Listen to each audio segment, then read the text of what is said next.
Two of the boys have now said that this topic makes it hard to have fun in the chat. So I guess it was John and Sam. Yeah. Dang it, close. Not surprised. Yeah. All right. They can always have fun in the chat. Right. I agree. It's I think they will find a way to like just fine. Yeah, they will. Okay. Fine. All right. One of us will say something to lighten the load. It's a heavy topic, not gonna lie. I know. Okay.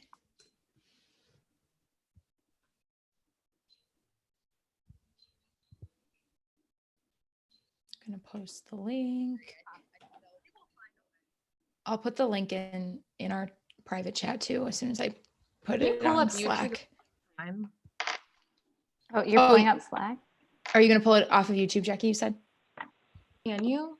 Yeah. Like watch YouTube at the same time? Did I just go away? Oh yeah, that's you should be able to. That's what. Yeah. I usually do, but remember to turn off your sound for it because then you'll hear both that. Oh, yeah. Can you still see me right now? Yep. Okay. Oh, we're on. Yes. Yeah, we are. Okay.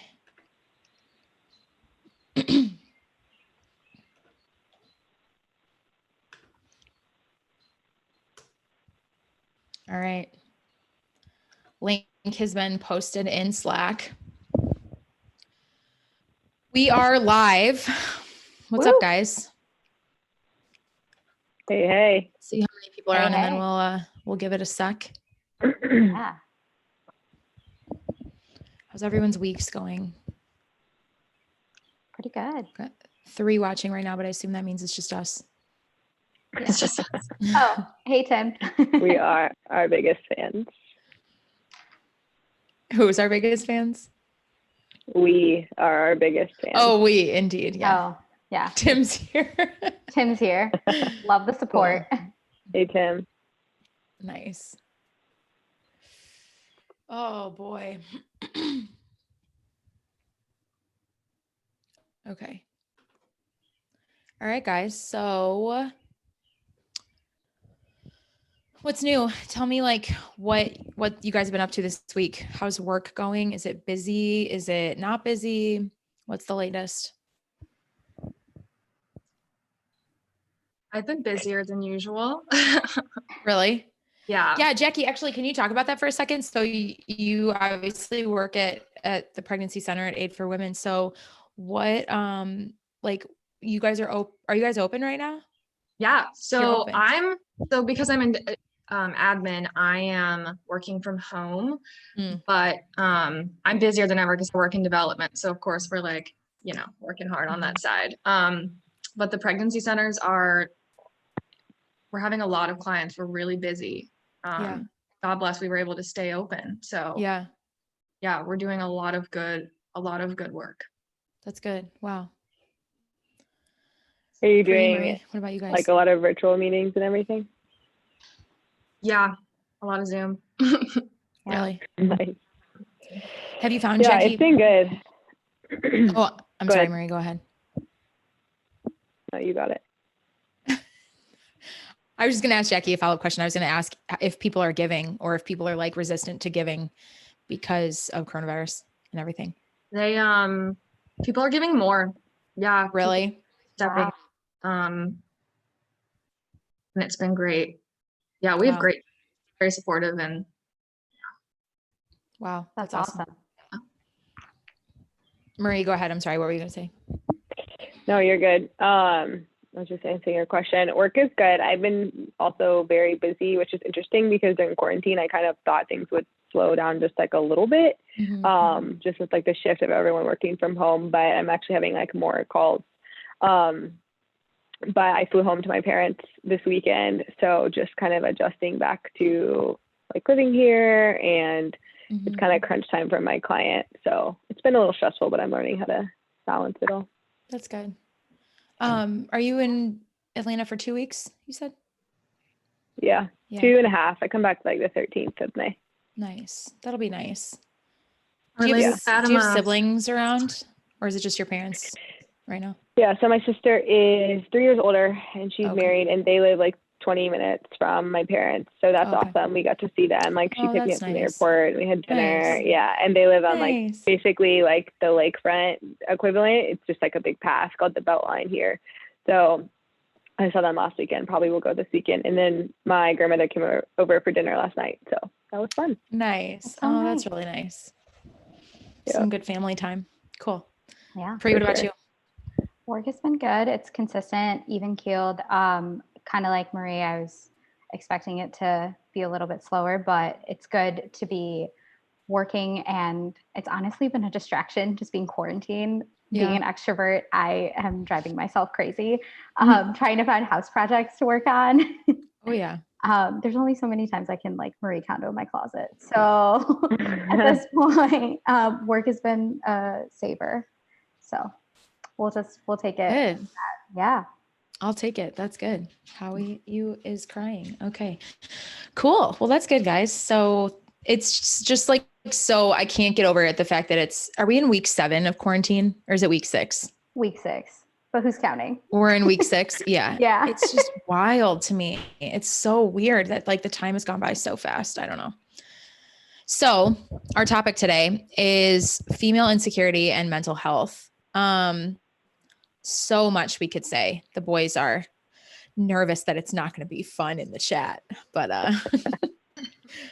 they'll survive. So I don't know. I think there's a lot of ways that we could kind of lead into this. The first question that, oh gosh, can you hear Howie crying? The first question that I think that it makes sense, especially because there are probably, we have a lot of men watching. I think it's good to kind of like define the problem. So for the people who kind of might potentially need like a roadmap for what this actually looks like, or what we're kind of talking about here, let's like try to dive in and actually address what are some of the areas that women struggle with. And we had mentioned some in our text messages, but I think as we talk about it, we might be able to flesh out like a few more that we're sort of setting a context for the rest of the conversation moving into it. So does somebody want to start? Like, what are some of the areas that women really struggle with insecurity, and where their mental health really takes a toll when it, where the insecurities really take a toll on your mental health as opposed to other areas? Body image. Yeah, body image. That's for sure. One of the biggest. Yeah. That's huge. I would say, apart from body image, people pleasing. Women have this innate ability to be a little bit more welcoming and friendly, or have certain standards in society that are just placed on them that have them kind of morph into it. And so they get into characteristics of being a little bit too people pleasing, or just accommodating. And that can be a little bit nerve-wracking and anxiety inducing. What do you think the actual, what do you think the insecurity is there with people pleasing? Is it like a fear of rejection, or like a fear of like, fear of not being enough? Like, what in your experience has some of the insecurity been with regards to like feeling like you have to please everybody all the time? I think you hit the nail on the head. I think it's a twofold, depending on people and the situation that you're placed in. And obviously the environment also plays a huge factor into it. But for women, they have a tendency to want to please people because they do fear abandonment. They do fear rejection. You do want to fit into a societal mold that is a pressure that's placed on you from the start. I mean, look at mass media and all of the stuff that we have to deal with body image and conforming to that. And it's innately there. And so apart from the physical aspects of it, the mental aspects of it take a toll too. And the way you talk about things, the way you give into it, like how much you know about pop culture versus like you talk about your faith, like how much you talk about a certain genre or topic versus another, definitely plays a huge role into it. And it does play a role into who your friends are and your inner circle too. Mm-hmm. For sure. Yeah, I agree with you guys. I think like confidence, definitely a big struggle, whether that's outwardly, right? Like you may meet women and they seem very confident, which might be true, but there's a lot of ways I think that women struggle with confidence behind closed doors, that maybe other people just never see, right? And it's just you and the Lord, and that that's a huge struggle, right? Or for others, it plays out into work, into friendship, right? Into family relationships and trust in that way too. So I think like lack thereof, I guess, of confidence is a big struggle. And then I think Pri, you hit this, the nail on the head, but just feeling like you're enough. I think a lot of women really struggle with that. And I think that stems from a lot of different things. Each woman has some different experience, but it definitely shapes our insecurities for sure. Yeah.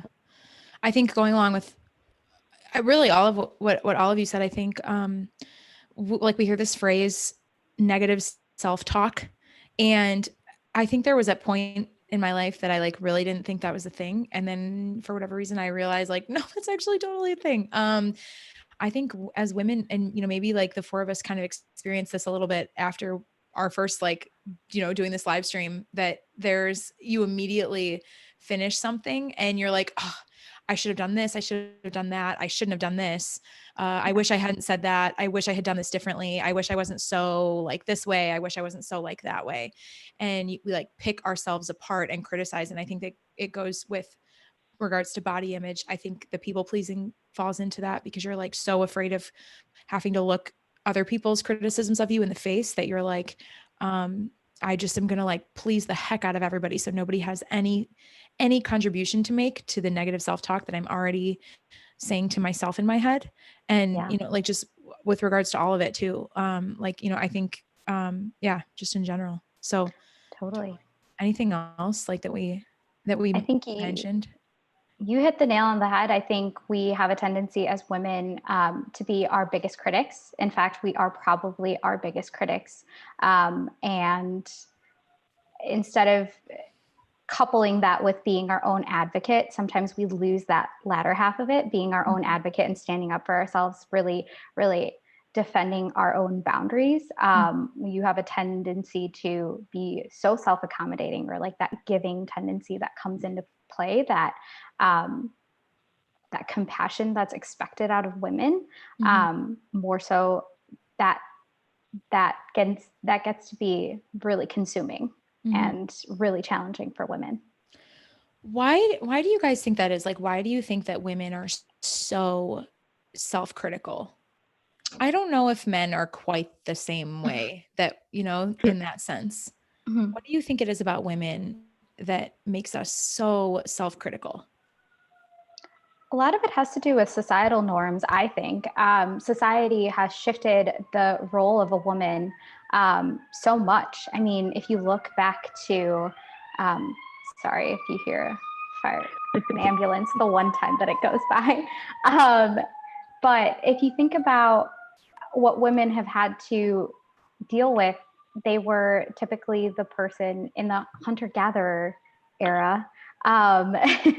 Like they were definitely the ones who were nurturing their offspring and, preparing the meal and having more of a traditional role per se, or like what you would quantify as like a stay-at-home mom in modern times. But now you have to be able to juggle both, because inflation is a no joke, and everyone probably in our generation has a lot of student debt. So they have to work, even if they don't want to. They have somewhere, they have these societal pressures that they have to cater to. So you're not just a mom, you're not just a caretaker. You have to also be someone who balances someone else's checkbook if you work in consulting. You are also, you're a wife, a mother, a daughter, and so on and so forth. But you're also an employee. And if some employer requires 100% of you, plus being a stay-at-home parent or a stay-at-home wife, that also requires 110%. So you're producing at like 220% versus, something that your partner may be doing. And that's not a knock on men. That's just the societal pressure that's been placed on women, and women haven't pushed back on it quite as loudly as they could or should, or, you know, opened up a greater dialogue for it. Yeah.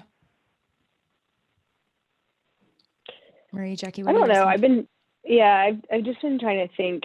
And, you know, I think I naturally was not as confident growing up. Because other people in my life that I lived with or surrounded myself were actually extremely confident. So sometimes, like, just the people that I was around, because they were confident, I was like, oh, well, they've got it, right? Mm-hmm. Therefore, I don't need to do it, right? Mm-hmm. And so again, I think it just, a lot of what I'm thinking through in my head, and I don't have any like specific scenarios, but just the way that other personalities were around me was like this very, very confident, straightforward, direct type of personality. And so I just learned like, okay, that's how they are. Therefore, I don't need to be that. Or my natural inkling was just kind of sit back. Right. Mm-hmm. So for me, that's kind of where it came from. And then as I grew into like the workplace and growing in confidence there, it was a huge struggle for me the first few years of my job, just learning like how to be more confident and step up and be vulnerable. Right. I think it's mm-hmm. something that is, it stemmed for me from at least like growing up, and just I have amazing people, family, friends in my life, but you know, I can think through some situations or some people that were very much that way, that therefore I just took the back seat. Right. Yeah. Yeah, I get that. Do you think, so John asked a question, there's a couple of good questions in the chat. John asked the question, how do you reconcile being confident with the idea of being receptive? And I think that maybe this is something like Marie and Pri, because you guys are in more of a corporate setting, maybe you guys could speak to this specifically, that I think in the workplace, there's a lot of dynamics there that are complicated for women. And I think that, you know, there's a lot of pressure to be a certain way, and there, you know, confidence certainly benefits you in the workplace, but it's also really hard to find that confidence when you're dealing with, you know, like, I don't know, maybe Marie, kind of like what you were saying. On the one hand, you could really find and achieve confidence in the workplace, and that you can really find yourself there. But on the other hand, if you're like working with a lot of men, or if it's the dreaded, like asking for a raise or something like that, women really struggle with that. And then I think on the flip side of that coin, there's also this competitiveness with other women that you often feel like you can't lean on them, or you can't share that with them because you're competing with them. So I'm curious what you guys think about that. And then how do we like reconcile that with actually behaving the way that, you know, we're called to behave as women, which is, you know, this like receptivity and compassion and empathy and all these things that are so much more natural to us as women. Does that make sense what I'm asking? I feel like I just asked 3 questions at once, but I don't know. Take it as you will. Pri, you want to start? I think you can, you want to start? You go first. Well, I know, Mary Kate, that was like 3 questions, but I'll try to answer them. So, okay. What was the first question, I guess? Can we just break it down? Sorry, we'll break it down. Yeah, we'll break it down. So let's talk first about confidence in the workplace. Marie, you had mentioned like when you get into the work world, there's like you kind of found some of your own confidence. And I think that a lot of women do have that experience, but on the flip side of that, sometimes it's hard to feel confident all the time. Like, you know, like if you're surrounded by men who really have it figured out, or if you're competing with other women. So can you talk about like, what is confidence like for you in the workplace? You know, like how do you maintain that confidence, and oh my goodness, Howie is growling at me. Well, you know, how do you find that confidence and maintain it? And yeah, does that make sense? Is that easier? Okay. Yes. So I'll tell you how I'm 4 years in, how I found it, I guess, honestly, was a lot of practice. Like, I know it sounds really silly, but like, I realized that people were just like really good at presenting, and I wasn't that great, right? Or they were really good at just spitballing things on calls, and being able to solution like with the snap of a finger, right? And so it was these things that I actually at first was so insecure about it, because I was like, I am never going to get there. right? So that was like the first lie that I believed, was I told myself that I could never do what those people did, right? Whether it was men or women. Actually, I feel very blessed, very lucky. I work with a lot of incredible women and men for sure, but especially in my space in technology and the software I implement, it's just kind of rare. So it started with me like seeing how confident everybody was, and then having to, well, I told myself all these negative things, and then I had to basically reverse it, right? Like telling myself, no, you can do it. It just may not look exactly like that person. And you see all these people presenting confidently or spitting these things off, or, you know, they're at a certain level and they had this like atmosphere, aura about them, I guess. But in reality, like I had to stop the negative self-talk and start literally locking myself into a room in the office and practice the presentation by myself, like facing like the wall, right? So it took me a bit where I just had to like physically stand up in a room and present, right? So that's just like a smaller example of where I struggled with confidence. And I get very overwhelmed when I see like all of this information, right? So I had to break it down in a very like specific way for me to learn, right? And I had to practice it in the system, right?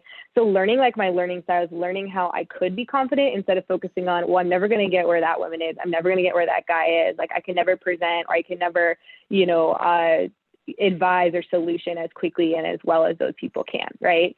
So I would say that's like one of the things that I did and I continue to do as I get cut. Like I have a new project starting next month and I don't really know what I'm doing. So it's like, I used to get so overwhelmed with that. And now it's like taking it like step by step. I have no idea, and actually being okay with that. Right. And then these are the steps I need to do to get there. Right. So I think a lot of like the confidence for me was building it like self-confidence, I guess, and like kind of internally by myself, and using people like instead of my boss, you know, my mom, like whatever it is, your roommate, like practice in front of the mirror, just people you could call or talk to in your life that might help you with those types of skills.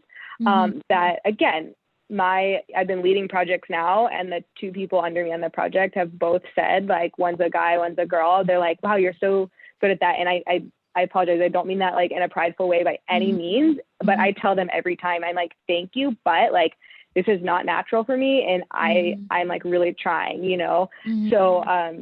So I don't know, those are just like some specific ways. I think also learning literally how to talk very clearly, very sternly, very professionally, well thought out, helped me build that confidence, and actually helped other people in the workplace trust me with whatever the topic was, right? So that's like a big thing. And it's a very like, you don't really think about it when you start working. I don't know about you guys, but you're like, yeah, I can present, I can do this. But, you know, men and women are trusting me because of XYZ thing that I'm doing. And it took me a lot of time, right, to be confident. And then I think also, like, to your point of, I think the second question there for me was, or the way that I explain it, about being receptive at the same time that you're being confident. I think John might have asked that, is that I try, and again, I fail, but I really try to like be humble in the way that I ask the question, or that, hey, I'm not quite sure what you mean, right? Or does that make sense? So just like very like simple phrases that, again, I'm sure a lot of you guys use in the workplace too, but that helped me just learn to kind of get on their level at the same time that they're able to then give me the feedback, right? So that I can receive, I can understand what they're thinking, or, you know, what the problem is that they're having from that point. Yeah. And to piggyback off of what you just said, Marie, I definitely think that for me, it's been like a fishbowl moment. When I first started my job at an agency, working in agency life, it's different. It's long hours, and most people don't understand what goes into some of the work that account people do versus, you know, corralling the herd, where it's the strategy team or like the creative team or whoever is on there, and being able to lean in on them. I thought that that was a sign of weakness, and like, I have it all. Like that should be like my own thing. If I'm overseeing a project, but that's quite literally the opposite of what you should be doing. You should be leaning into your teammates. And honestly, they've been there for a reason. They've been there for longer than you. So why reinvent the wheel when you don't need to? It's using more brain power than you actually need to. So if you streamline that and you really put an emphasis more on, and it takes a level of humility, but if you streamline that thinking and you think about, okay, well, it might just be someone a level above me. I have someone to lean in on and I can ask. And if you find someone in your job, like my biggest advice would be anyone who's starting job, and you're working on a team, how lucky are you to not be on an island trying to figure all of that out? It's a huge change graduating and then going into a corporate setting. So I would say like find a mentor, or they don't even need to know that they're your mentor, especially if they're on your team. Just start mimicking some of the ways that they carry themselves or conduct themselves in a meeting, like the way they send recap notes or the way they talk to a client.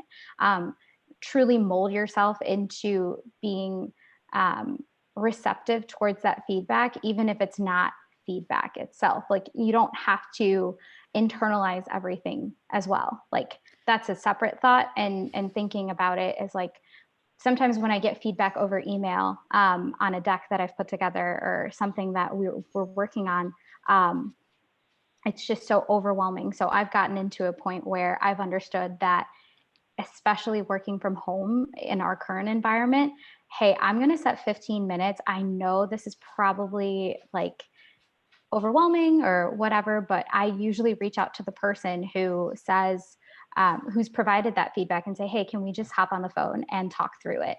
And talking through that feedback live definitely makes it a little bit more prescriptive and you have more of a dialogue. So you understand where they're coming from in providing that feedback, but also you understand, they understand where you were coming from when you developed that, and having that dialogue throughout, regardless of what stage you are, whether you're the vice president of a company or you're the assistant account executive running like one meeting, it doesn't matter. I think having those kind of, that sort of FaceTime also provide, that comes with confidence, but I think it's important to really encourage yourself and be an advocate for yourself in that regard.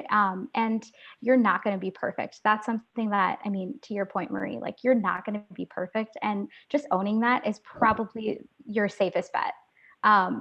Just be thankful that you have a paycheck that's coming and you have a team that you can lean in on, and just be a sponge, like learn as much as you possibly can. And you can honestly pick up certain things from your work that you can apply to different areas of your life if you go in with humility. So yeah, that's what I. Yeah. You know, like I want to dig in a little bit on that, Pri, because I think that everything you're saying is true and that's good. But I think that it's so easy for us to say like we have to, you know, do X, Y, and Z so that we can be successful. But I also think that, like, you know, I use myself as an example. I all of the employees that work for our organization are under me. I run the show, and I have a lot of insecurity in a lot of different areas in that. And you know, that that could be anything from, you know, like, I don't know, there's a variety of things. I think that things have changed for me over time, but in the beginning, I have employees that have been working for this organization for 20 years, who know far more than I do. And so I think that that really is where, there's a lot of insecurity there. I think, especially for women, there's like this imposter syndrome of like, I don't actually deserve this job. I'm just in this job for this reason or that reason, or they just gave it to me because I'm a woman and, you know, whatever, and it's pro-life, or, you know, I'm not good at this portion of my job. I don't know. Like there are certain things in my job, that I know that I struggle with, and, certain areas that I really avoid as a result.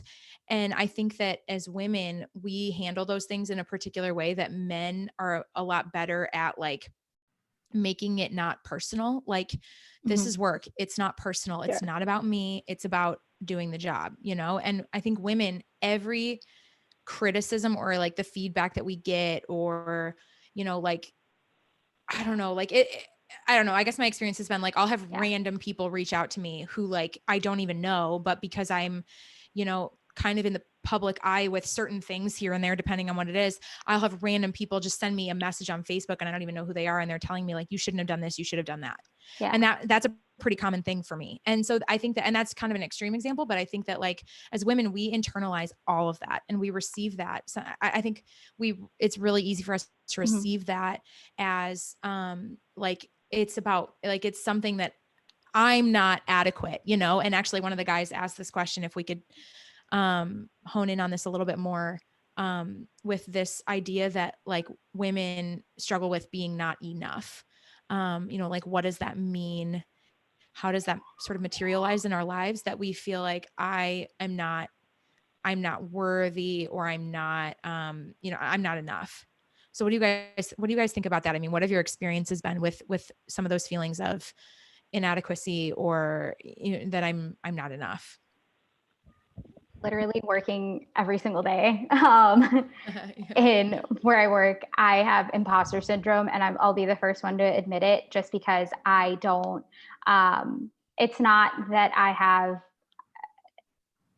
have this job for a reason. And taking a step back and really realizing and recognizing the fact that someone else was in charge of hiring me. I didn't just show up to this company and like, here, great, you get this amount of salary and this is your title and here you go, like go for it. Like there's obviously something there that they saw, and they took that as an employee. They were like, great, she'll be a good fit, she'll be a good investment.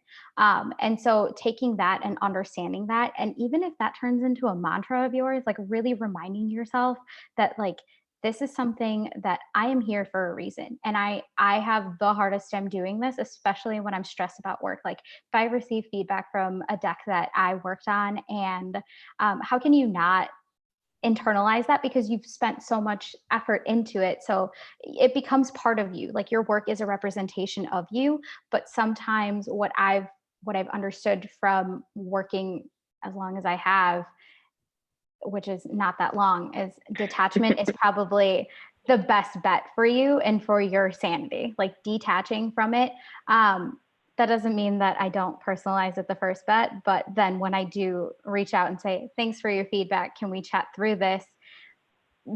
I won't set it for the next 30 minutes. I'll give it like an hour or two so I can like get all the colorful words out, like, this is stupid, I think this isn't right, like, I disagree. And I'll get all of that out just so I can get it out of my system before I proceed with having a meaningful dialogue. So it's actually productive and we aren't getting personal. So understanding that, like, do whatever you need to do. If that means like take a lap around the office and like just figure it out, then do that.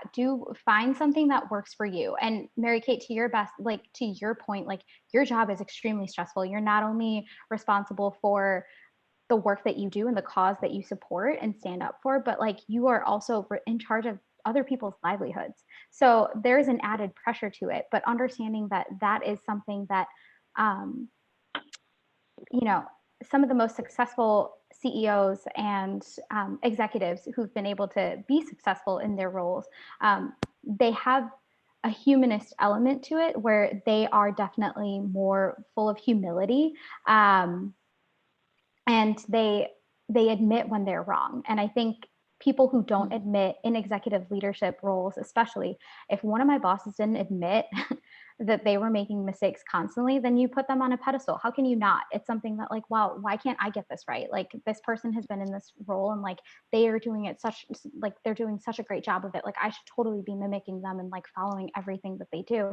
But truthfully, like that's not realistic. They have 20 years of experience. Some of the people that work under you probably have 20 plus years of experience. And instead of like looking at them strictly from a title perspective, looking at them as like a resource or an asset to the organization and saying, hey, I technically am your boss on paper and by title, but you have more experience in this space. Like, what's your bet? Like, let me pick your brain. And when you when you turn all of your employees into a resource, you make them indispensable. And I think that that's really important. And it also boosts employee morale in that bet, in that regard. So I think it's a twofold kind of thing, but it takes a lot of humility and it takes a lot of practice. And sometimes you have to have those conversations in front of a mirror.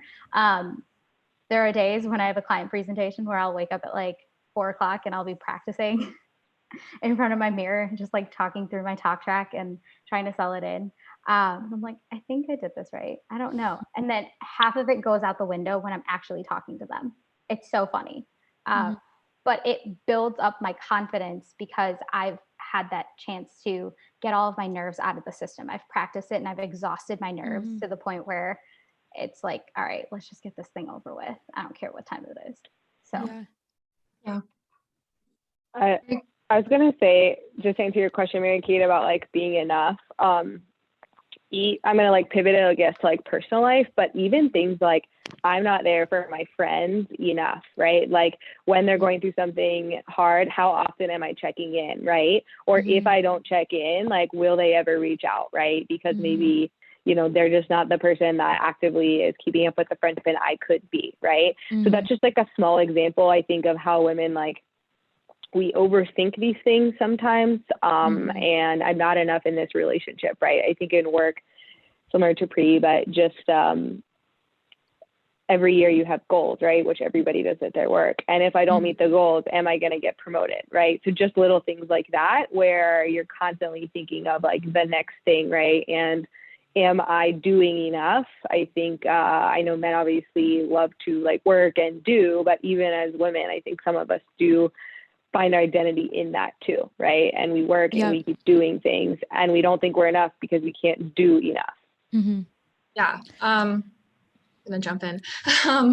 This whole idea of not being enough in the eyes of the world and like people around us, we're not going to be enough, and we're defining enough by like the world standards. Like we put our identity in things other than what it should be in, which is like grounding our identity in God and who he says we are. So we put it in work, we put it in relationships, and the world is harsh. Like we are not going to be enough by the world standards. It's moving. There's always someone better than us in some area. And going back to like John's question about how can you be receptive and confident? Like those are not against each other. Like Mary, the reason she was so receptive is because she was so confident in her identity in God. She wasn't grasping like Eve did.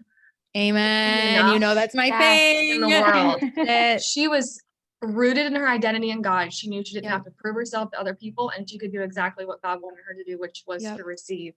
She was confident. That doesn't mean you have to be outgoing and arrogant. Not the same thing out there like talking a lot. Like she didn't talk very much in the Bible. She was so rooted in her identity in God. She knew she didn't have to prove herself. She just had to do what he wanted and be enough in his eyes, not in anyone else's. And when we get off track is when and it's like, it's the same thing in the garden when we decide God's not enough, what he says isn't enough, and we have to grasp and reach out. So true. Yeah. One comment about that, and then I want to shift away from work and get into some other things. But you know, this is why for me, at least, Divine Mercy is so huge. I have a huge devotion to Divine Mercy. Yeah. Jackie, we talked about this. And it goes back to exactly what you're saying, that there is this pressure that we put on ourselves.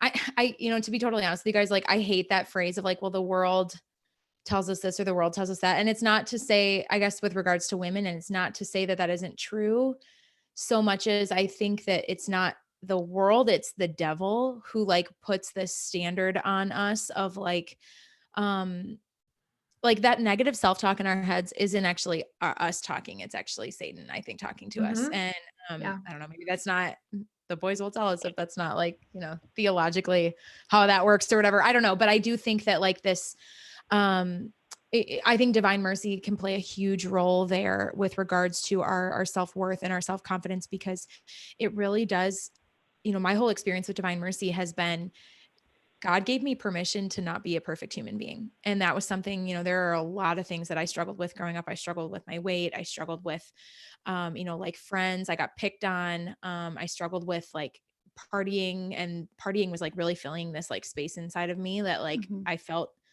empty, and I felt like I had nothing to offer anyone in the room. So I just partied a lot and, you know, like would drink heavily and would be the life of the party. And then I had something to offer. And I think that Divine Mercy, for me at least, really like flipped that on its head, because God kind of gave me permission to say like, I actually, without God, I don't have anything to offer, but like, that's almost better because I can be totally empty and he can just like fill me right up. And then it also, like, going back to what you were saying about like in the workplace, that is absolutely a lesson that I've had to learn, that like, I have to be willing to go to my employees and be like, you guys, I really effed this up and it's me and it's not you. And I'm sorry. And it does set then the tone for the way that we all deal with each other, because then we deal with each other in this way of like, we're all human beings who have the capacity to make mistakes. And it's not about quote. I mean, obviously I work in pro-life, so things are, the standard is it's a different type of culture, but yeah, it does. I think that when we treat other people like human beings and treat them with mercy and with grace, when mistakes are made, it really builds everyone up. And yeah, divine mercy is a huge piece of that. Like Jackie, I totally, amen. I completely agree with what you're saying. And I think Our Lady, like, gosh, it's really hard to even like compare how Our Lady would have been with regards to this stuff, because I can only imagine that she was so united with Christ and so in tune with God and with his will, that she wasn't even like, she was so perfectly humble that she wasn't even thinking about herself, and like with Eve, like Eve's whole thing is she like ushered pride into the world. I mean, obviously Adam helped her, but like she opened up the floodgates with regards to pride. And Eve's whole thing was like, she judged herself higher than she was.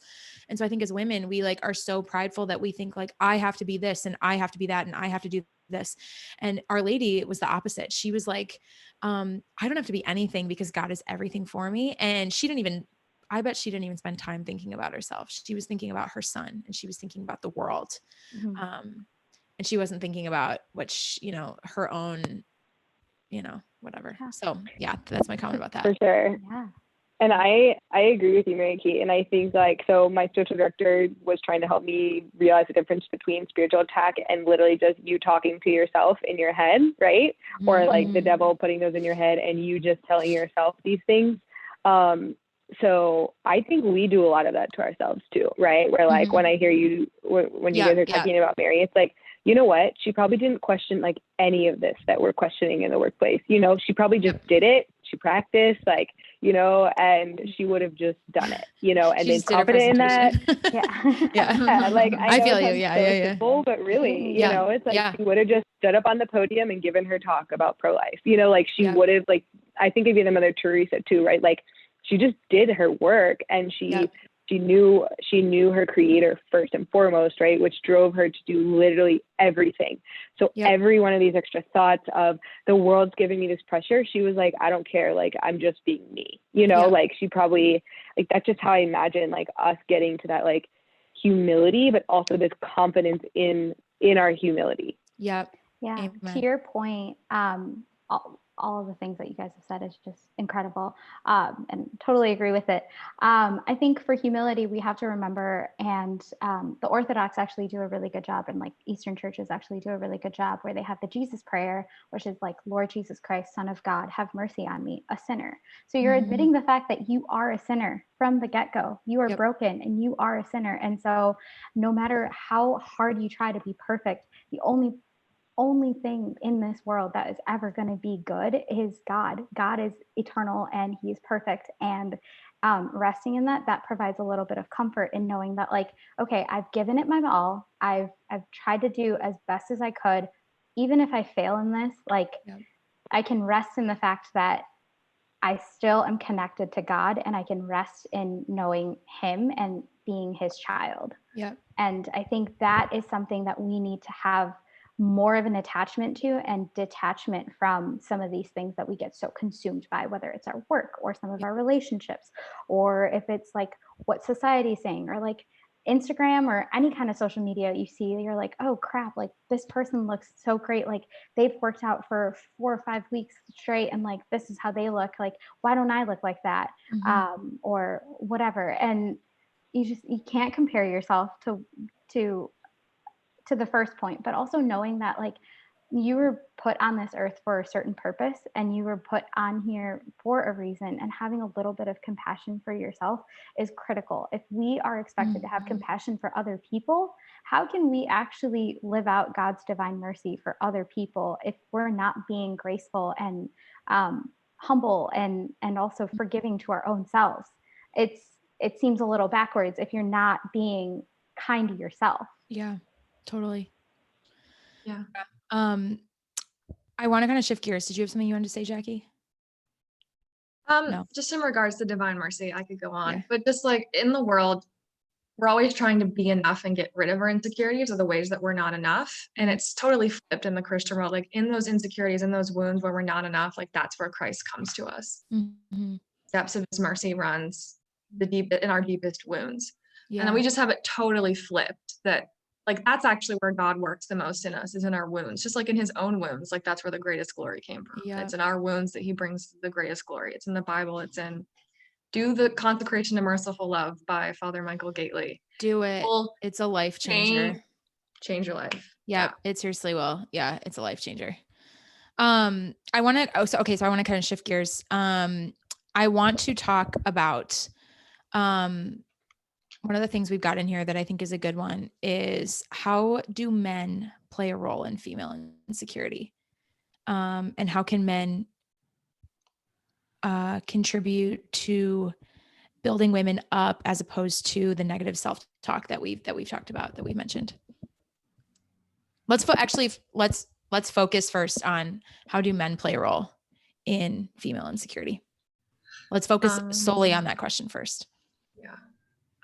I think so. It goes back to how God created us. Like we want, like in our very nature is to come and be a help. This is going to be controversial. Mary Kate said this in the Men's podcast, but it's true. Is to be under, just to like be the helpmate of a man and to be taken care of by a man. And men are just not, a lot of times, it's not overgeneralizing, are not sensitive to our hearts. And when they abuse that, like us, like wanting to be like attached to, I don't know how to say this the right way, under a man or attached to a man, like I don't think they realize how sensitive our hearts are. And when they abuse that, like that's such a part of our nature and something that we desire so much, that when a man is not sensitive with our hearts, when he's like hot and cold or not realizing, I don't know, that he's like leading us on or might just like drop us off somewhere, like it damages a very part of our identity and something that's in our very nature to want. And I don't even know where I was going with that. Yep. I totally agree with all of the above. Yeah. I would add the curse of Eve is a big one. I think that because of the curse of Eve, which essentially says that, the woman will her desire will be for her husband and he will rule over her. I don't think men realize how real that is in women. Like men just call women crazy and obsessive. And you're right. We talked about this in the stream on Monday. I don't think men realize how real that is in women, that like, we can't help ourselves. Like we cannot help ourselves. It is just like it's just the way our brains are wired, that like things get so, like we just like want to be, like we just like need to be attached to someone. And so I don't need to like repeat everything you just said, but totally like I think that that's something that men need to understand, that it's not women, it's not about women being crazy, it's not about women being, and that all the more reason we need their sensitivity in that regard. Yeah. I'm sorry, what were you going to say?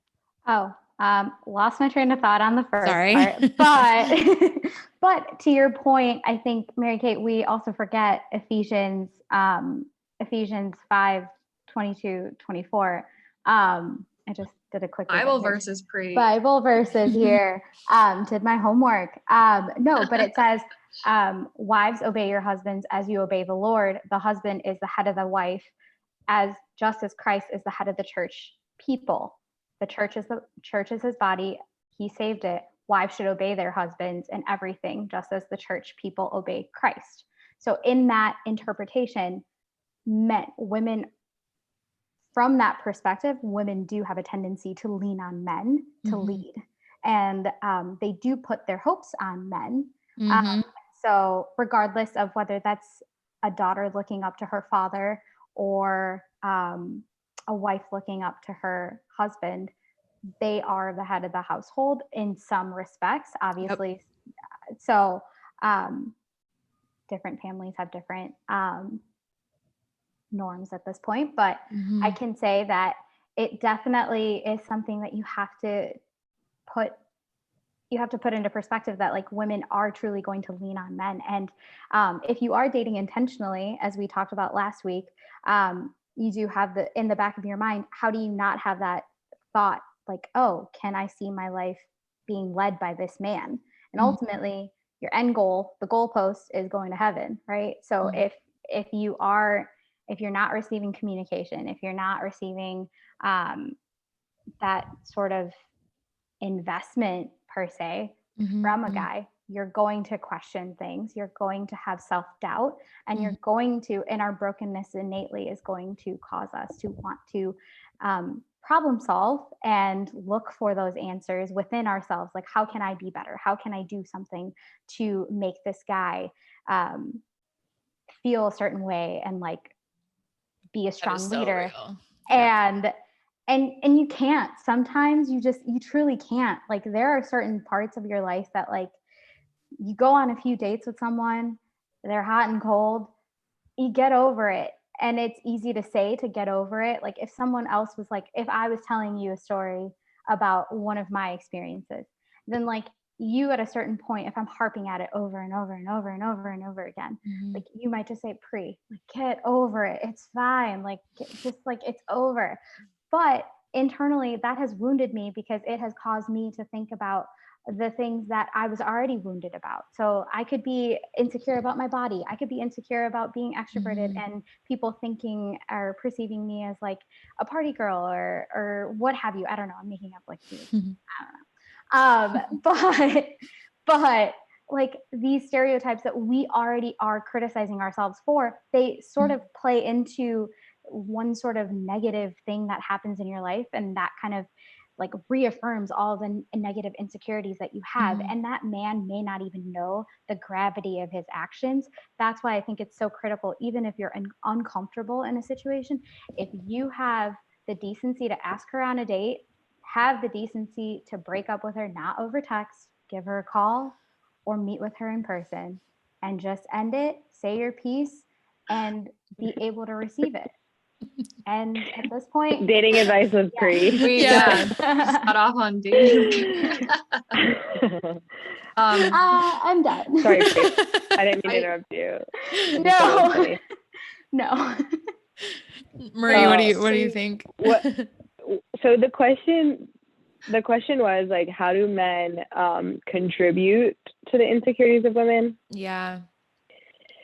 So in almost a non-romantic relationship way, which I think this can tie into, but even father-daughter relationship, or with like a brother-sister relationship, or one of your best guy friends or group of guy friends, right? Is this idea of like calling the shots always can turn into kind of like a dictatorship. And I don't mean that dramatically, but also like, women want to have a choice. They want to have a voice and they want to be heard. And so this whole idea of like men leading women doesn't always mean that men are initiating every little single thing, right? Like, I am a firm believer that like asking those questions to the women in your life and listening to their viewpoint, listening to what they desire, and then going from there to lead. Because I think like at least in my life and my experiences, what I've seen with a lot of friends and family is that, you know, if the women just follows and never actually voices what they desire, to then together, you know, he leads you to like what you're desiring that's hopefully aligned with him and what the Lord, obviously, right, it would be first. So I have seen that like if pride really overcomes a man, and this desire just to like be the center of everything or make all of the decisions can lead to women being very insecure and feeling comfortable and even voicing their opinion, B, even desiring that, and then C, they just become so comfortable in not even voicing what they desire or what they need. And they just keep saying, yeah, sure, we'll do that. Right. Yeah. So that's just something that I've seen again in my own life, in my friends and family's life, of in marriage, in dating, in like brother, sister, and father-daughter relationships as well. Yeah. And that's huge. And I think that's like a really good segue into the second part of the question, which was like, how can men, you know, contribute to affirming women and building women up? Men have such a great power at their disposal when it comes to affirming women. And, I think that, to be honest, I think that God designed things this way for a reason, because I think that women, it's the same with men, with women for men. I think that women have a great power at their disposal in affirming men, but the same is true. The same is true for men, for women. I think that when men, show approval or affirmation or encouragement for anything, anything that a woman, like truly anything, like Marie, I think what you're saying is such a good point, that just if it's so much as voicing an opinion in a conversation. I see so many women feeling afraid to speak up, like in group settings, in front of groups of men, or like in front of guy friends, or with guys they're dating. They might have a strong opinion about something and they won't voice it.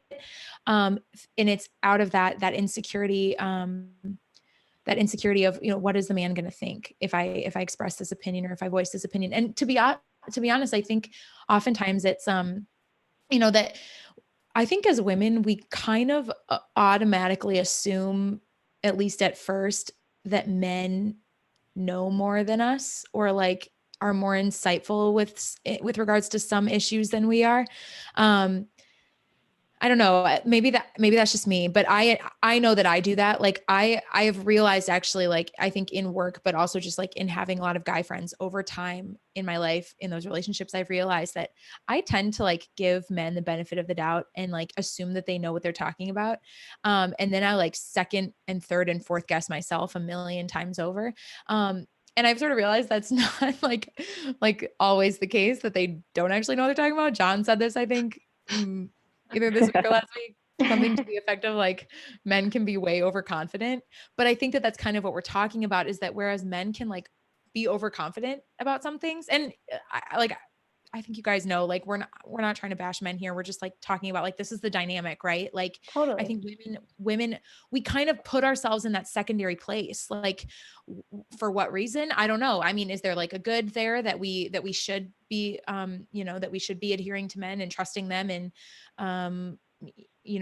like allowing them to lead? Yeah, I think there's like some potential for good there, but but where I think it becomes bad is when it's making us feel like we are insecure. Again, it goes back to that thing of like, I'm not smart enough, or I don't know enough, or I don't have enough experience, or I haven't read enough, to express this opinion. Yeah. You know what I mean? Yeah. Or just that, even that, but my voice doesn't matter, or nobody's going to listen to me anyways. Right. So even if I have a lot of good things to contribute, like, and again, it's not a men problem. It's maybe the situation I'm in, they just happen to be the louder ones, or they're all friends and I come into the situation, right? Just like a small example. Right. So I think it can definitely be not necessarily playing all of these lies, but just one lie, right? Of, oh, well, it's not even worth me bringing it up right now with all these people. I actually think that we see this played out in a very real way in both Slack and just like other young adult community type of things in general. Tell me more. That I think, well, seriously, like I think that, and again, like you guys listen to me, like I'm talking to their voice because I know they're watching. Like, this is not about like talking, this is not about demonizing any of you. I think that like there's a great, it is effective when you all like invite the women to be involved, because goodness, my dog's been crying this whole time, because ask the question, yeah, huge. Like invite women into the conversation. I think that that's something that is so powerful. Like you have, and I would also argue that like, I think that that's why St. Al's has been built up so well, because you had this great men's group who came, like, oh my gosh, I'm men's group's biggest fan. Like I need to get it on a t-shirt. They all know, but so you like, they like built this men's group. And then I think that the men I think women gravitated to it because women want to be where the men are. But I also think that the men who led that men's group were really good at inviting the women in and really good at creating community. And that's the key piece, right? Is like like when we're talking about like relationships, like romantic relationships, and again, this will be something that's unpopular, but I believe it, like Jason Everett says it, and I think it's true. The man has to invite the woman into relationship and into love. That's why the man proposes, that's why the man is the one who asks the question before marriage. The man has to invite the woman into love. And I would argue that that materializes in a whole lot of other ways with regards even just to conversation, that like we have to feel invited in by the men. And yeah, so that was I don't remember where I was going with that, but so I guess I'm just saying, like, I think the men have like a great power at their disposal to like really affirm women and invite them. Men like act as though women have all the power. And I guess maybe on some level that's true, but I also feel like guys have like a great capacity to like invite women to, to give, and giving and receiving and receiving and giving. I did that last time. Do you guys know what Friends episode I'm talking about when I do that? Yes. I'm trying so hard. It's the one where Joey writes the letter, Yeah.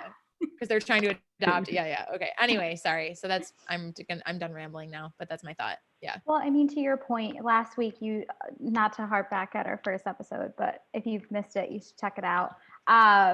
Shameless plug.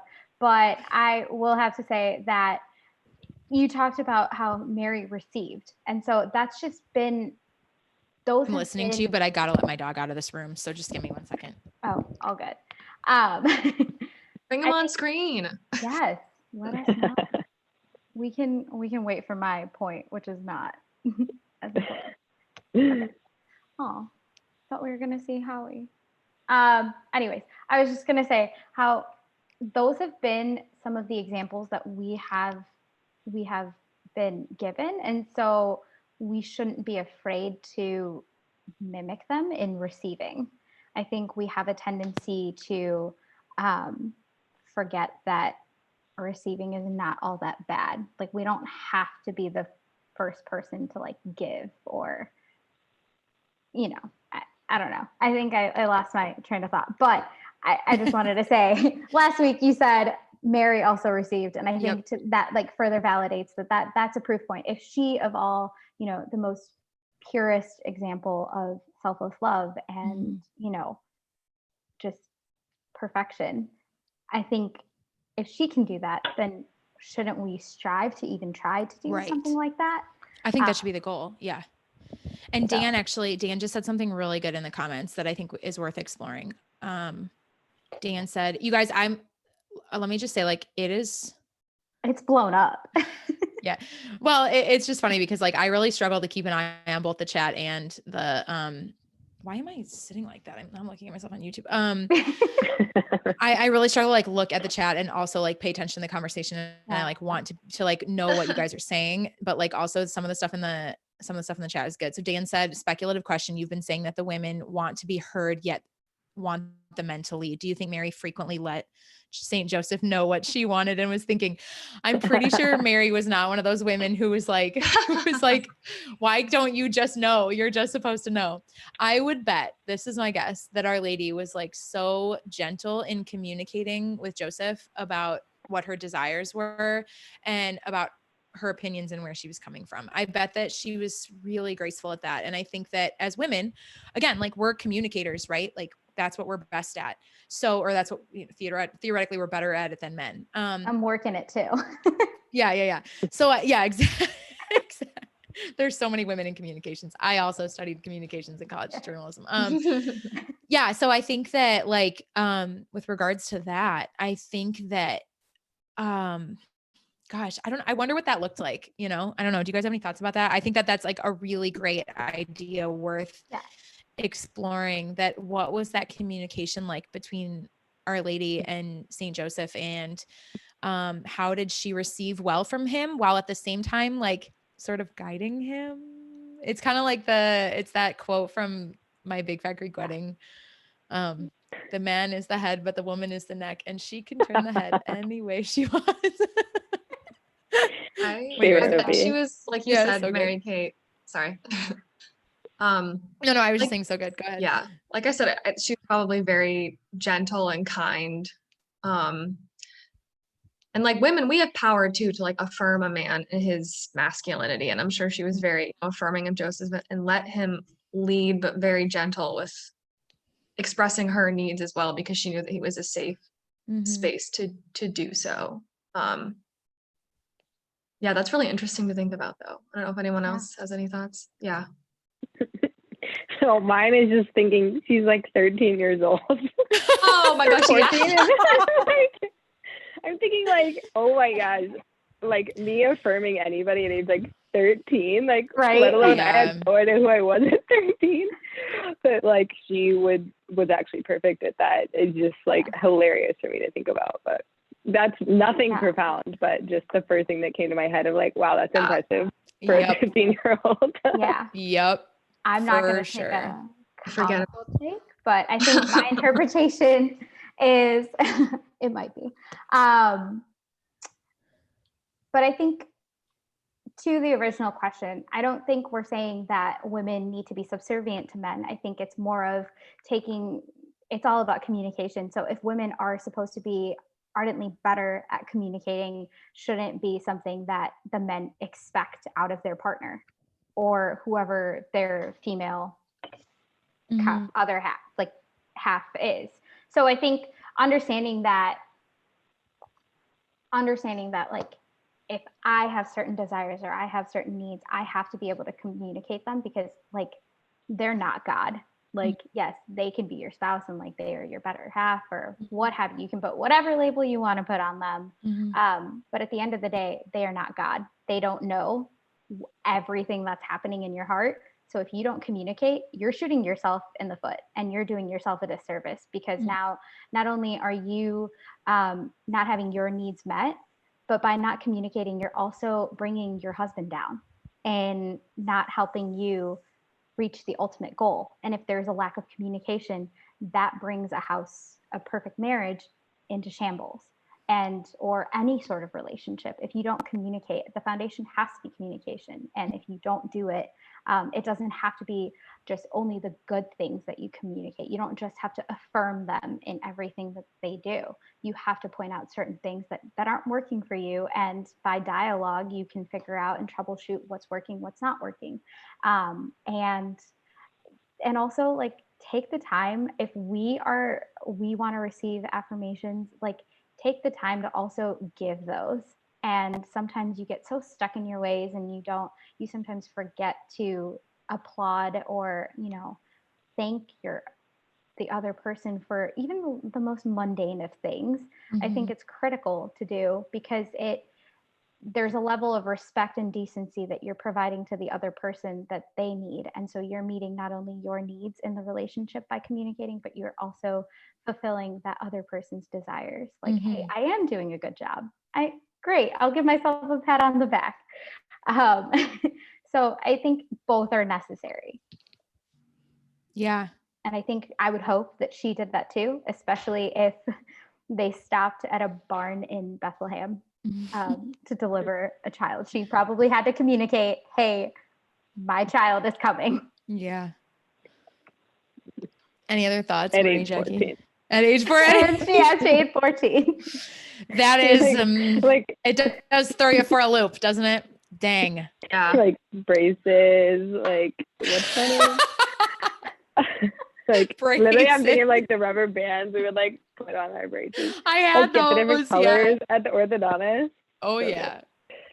Oh yeah. Oh my gosh. Yikes! Big yikes! Big yikes! No, I was gonna say nothing profound again, but yeah, I also just think like don't overthink it for guys. Like some girls like, and again, it's not just like it's not in a romantic way, but like some girls are more sensitive to certain topics or not. And as you get to know them, like you'll understand what they like, what their love language is, or even just like the way you talk to your mom and you compliment your mom, right? Like you've probably learned how to like affirm women, just like really helping them find out or remember who they are, like really just directing them back to Christ in different ways of, like build them up in that confidence when they are lacking it. If they're lacking decision making, like help build them up in that way.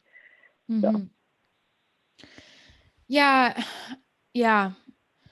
I'm just thinking like the thing that makes communication easier or maybe not easier. That's not the right word. The thing that makes communication better I think, and I think that's something women struggle with, is like finding a healthy way to be vulnerable.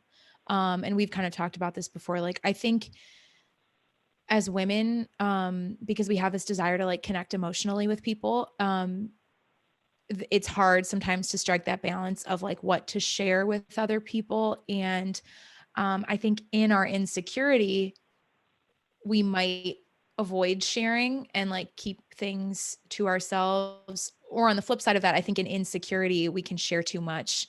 And I guess I'm just thinking like Our Lady was probably perfectly vulnerable in that sense. And, I don't know what that looks like. If it's like, I don't know, actually, so this is a little bit of a tangent, but it's related. So I'm reading, I've always got like 10 books I'm reading, like, and I just pick up whatever one I'm like interested in at the moment when I like decide I'm going to read. So today on the train, I was reading, The Power of Silence. And, I just think it's very profound how Our Lady and Joseph both, they're mostly silent in the Bible. I mean, they're, like Our Lady says a few things. Joseph doesn't say anything actually in the Bible, I don't think, other than maybe in Luke with regards to Our Lady. But other than that, he doesn't say anything. Our Lady, the boys know. I'm sure Dan knows. I'm sure Dan's commenting. Like Our Lady says, he's Kevin, Dan, I don't think he phone a says friend. anything, right? So anyway, I guess what I'm getting at with that is I think that one of the areas that women feel insecurity and also express insecurity is like in our communication. It's, it's just so ironic, like the things that we're insecure about. Like women are meant to be good at communicating, but it's one of the areas that we're the most insecure because we talk more than men and we have more opinions oftentimes, I think, than men do. And we're like just chatty. And what? I was like, I don't know what you're talking about. Yeah, 100%. Exactly. We talked about this last week. That's why we are all like sharing our lives on a live stream. Yeah.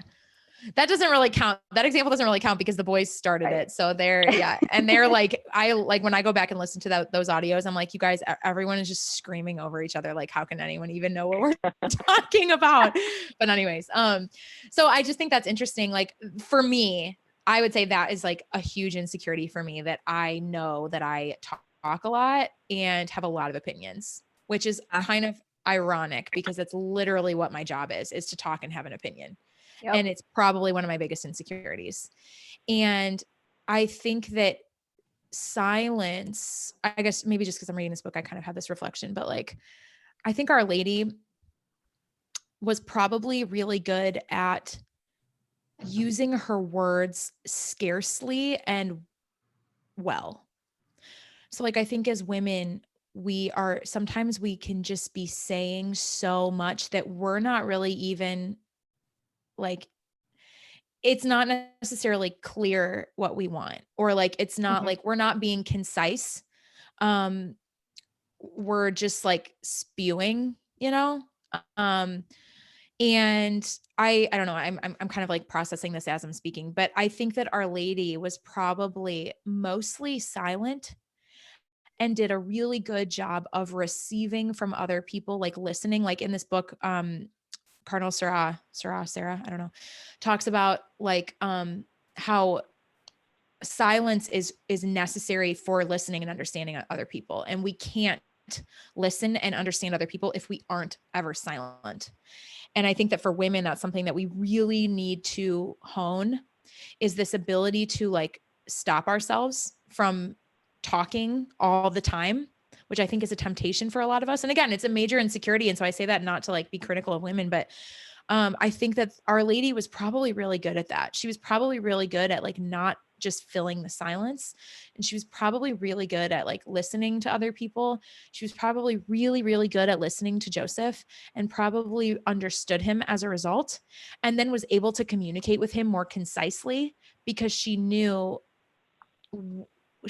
understood more about what was going on in his head, maybe than he understood about what was going on in her head, and I do think women have that nature. Like, I think that we do have that ability to like really get to know the people that we're in relationship with and, like anticipate them. Like I think specifically in like romantic relationships, women really have that ability to anticipate the men in our lives if we've done the work to really understand them. Yeah.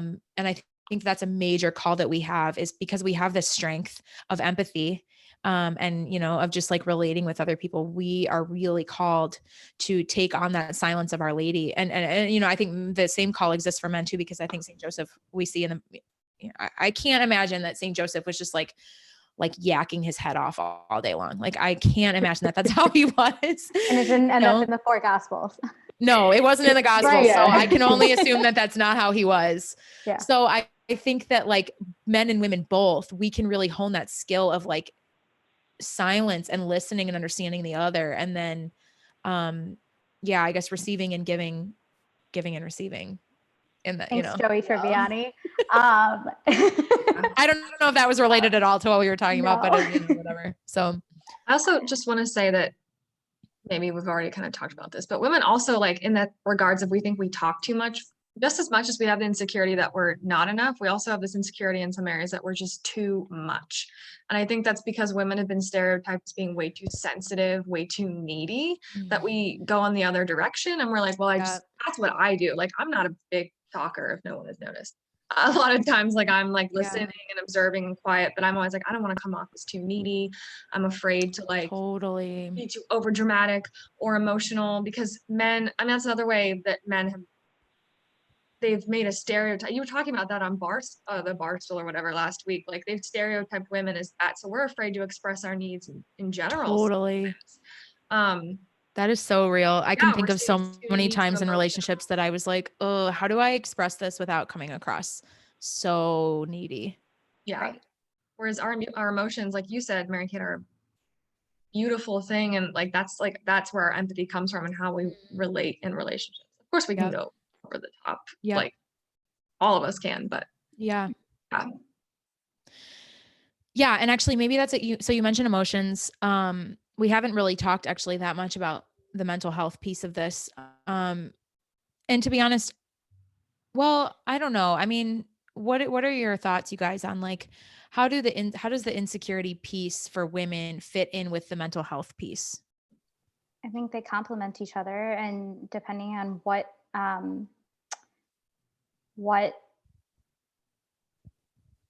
mental health you are experiencing or suffering from. Obviously, I'm not a doctor, so I can't necessarily say you have X or Y, but I can certainly say that, you know, our mental health, the mind is profoundly one of our strongest muscles. The skin, they say, is like the biggest muscle or the biggest tissue of our body, right? The biggest organ of our body. But the mind it's crazy. The amount of neurotransmitters you have, the amount of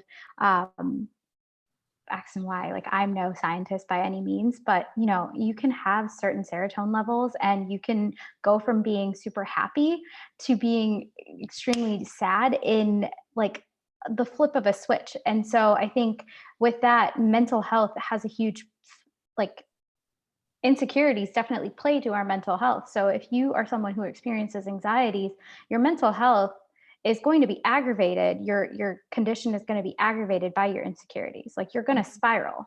I can speak to that because I suffer through anxiety, and most people wouldn't know that, knowing how loud and gregarious I can be, but I have social anxiety, and I definitely experience that every time I'm talking to someone in a new environment or before any experience, like any kind of client presentation, regardless of my environment. I am still always like, oh gosh, this is overwhelming.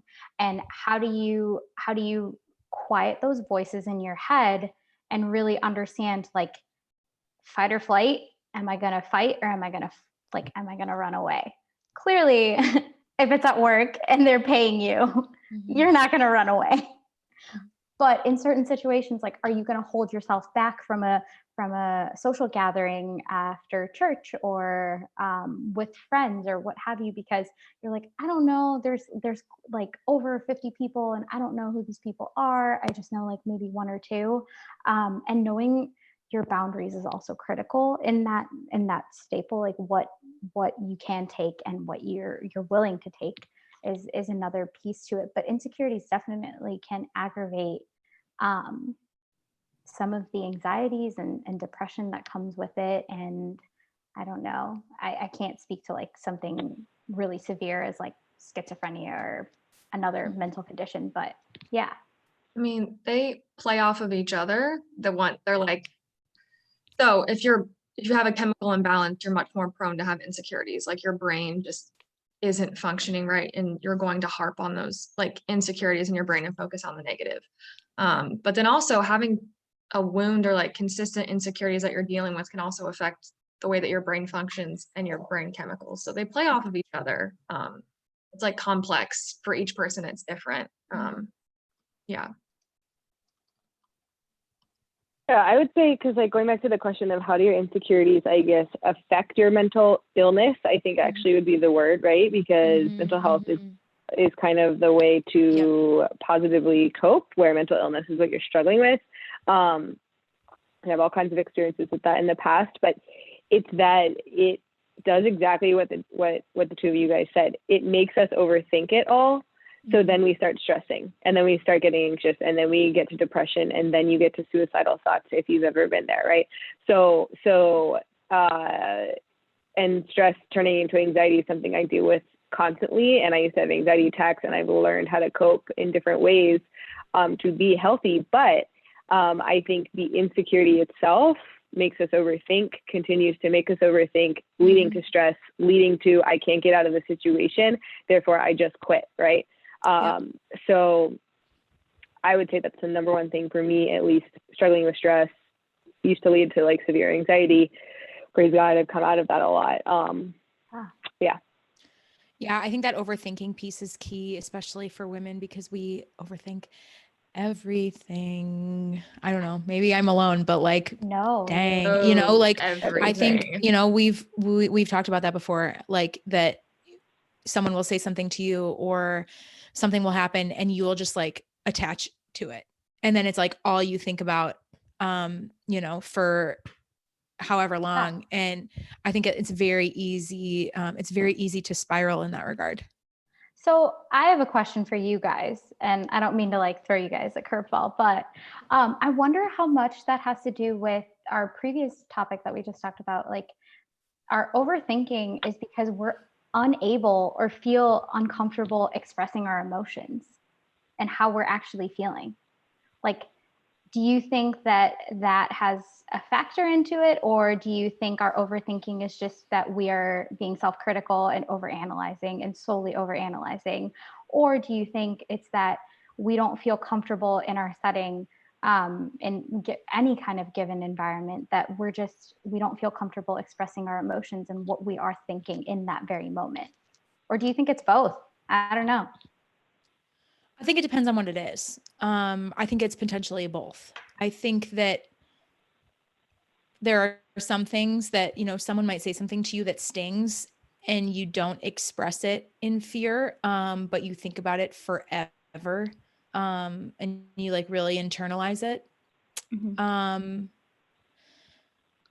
Yeah, I don't know that women are I don't think it's quite as common for women to be like, for things to just bounce off of women, where I think they do a little bit more with men. And that's not to say that men don't internalize things. I think that you know, there's the potential for that for sure. But I do think women internalize things a little bit more. And I guess I do think that there is a potential for, you know, just in fear, you don't express that. But I also think on the flip side, it's just something about how we are. You know, like the example was used last week when we were talking about like, you know, if a guy says something to you, you know, like that for whatever reason, you just like cling to it, you know, in hope or whatever. I think that we do kind of the same thing in that instance too. It's something, I don't know what it is, like about if it's like, you know, the curse of Eve thing, or if it's like that our minds are just built a certain way that we like dial in on stuff. Like we're more maybe detail. I don't know. Cause I don't think I'm that detail oriented of a person. I don't know. But yeah, I think it's a combination of things. And I do think it's something about it is unique to women. I think that men, for whatever reason, are able to just like let things brush off. And they don't analyze things the way that women do. I don't know. Men, comment in the Slack or in the live stream. Let us know if that's accurate. Because I agree with you, Mary Kate. I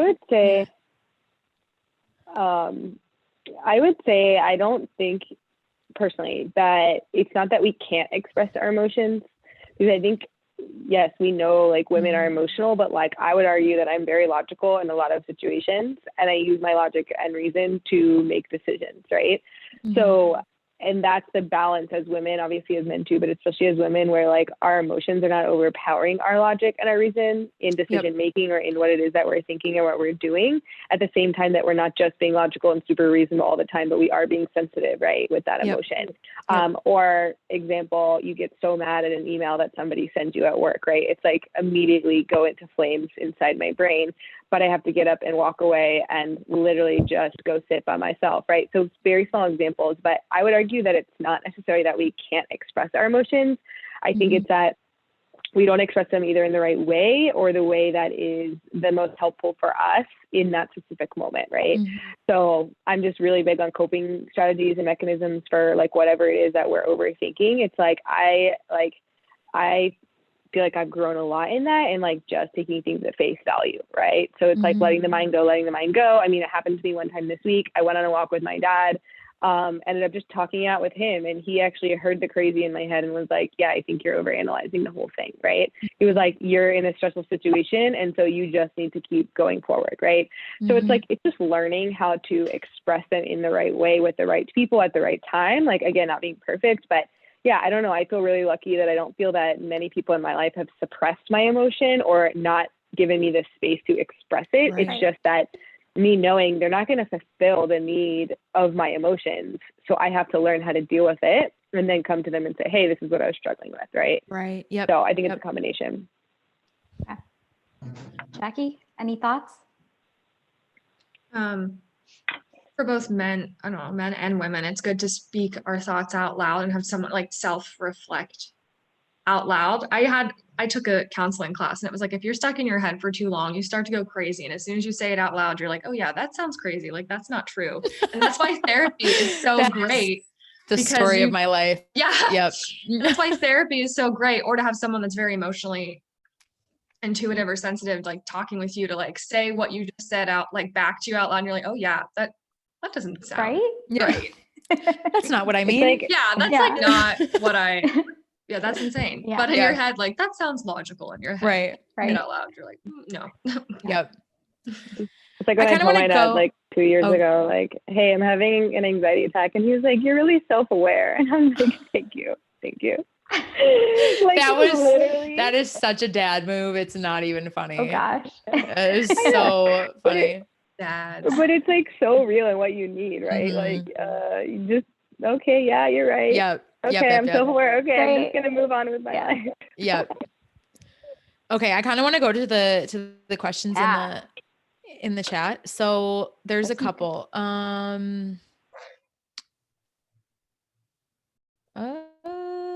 So Kevin asked a really interesting question. I think it was a while back, but it was young priests want to include women in leading the parish and getting their voices heard. What's the best way priests can do that, or women can help them learn? That was a while back, but yeah. Yeah, what do you guys think? I'm trying to think.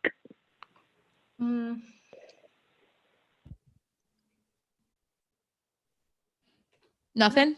Giving them the space to well, speak. I'm trying to think of, go ahead, Jackie. I don't know if this is too obvious, like just inviting them and giving them the space, like we said, to speak up and to communicate, giving them that space to do so. Yeah, I think that going off say like, you got it. Ahead, Murray. You got it, girl. No, you got it. When do you go? I was just going to comment that I think that it's really awesome when pastors can recognize like that there are women in the parish community who have particular strengths, and if they ask them to help with things or to be involved with things, I think that is really powerful and makes women feel, again, I think that women need an invitation. Not always. There'll be some women who like, I'm here, I'm ready to take control, and maybe there are some questions to be asked about that. But I think that like, you know, if you recognize that like one woman in particular is, you know, is like really good at something. And then on the flip side of that, I think like knowing women, we were, you know, prior to this, I was on a phone call with Sam and Marty and Ephraim and Evan about and Brooks about some stuff with St. Al's. And we were talking about, wow. Oh, we were talking, I like totally lost it for a second. We were talking about how like people like everyone's name is their favorite word. Like my name is my favorite word, Marie, like your name is your favorite, like in the sense that like we all want to be addressed by our name. And then like Ephraim, I think it was Ephraim who had said like on the flip side of that, like that's why it's so offensive when you like call you know, like the toilet by John's name, call it the John. Like that's potentially offensive. I mean, obviously we were like all kidding about that, but I think like the point is that I think that for pastors, one of the best ways to really make the women in your parish feel seen is like just know who they are. And like, because those are also like, I think it's a lot of the moms and, you know, it's like it's the women who are, you know, who you might like run into in the day to day because the men are at work. And just like knowing them and really listening again, I think it goes back to like, and, you know, you know, never mind. I guess this is true for everybody, like with relationship, but just know them, know their face, know their name. Maybe you don't have to know everything about them, but like maybe know their kids or know their story a little bit. I don't know. Like, I think there's a lot of power in that, just like knowing who someone is and calling them by their name. Actually, I think as a pastor of a parish, like as a priest, there's that is a valuable skill to like know the people and call them by name. That's huge. Yeah. That's reflective of the Father. Yeah, totally. For sure. I think I would say like the most, you got it. You got it. Yeah, I think the most like powerful, I don't want to say powerful, the most impactful priests in my life have been the ones that see me and they call me aside.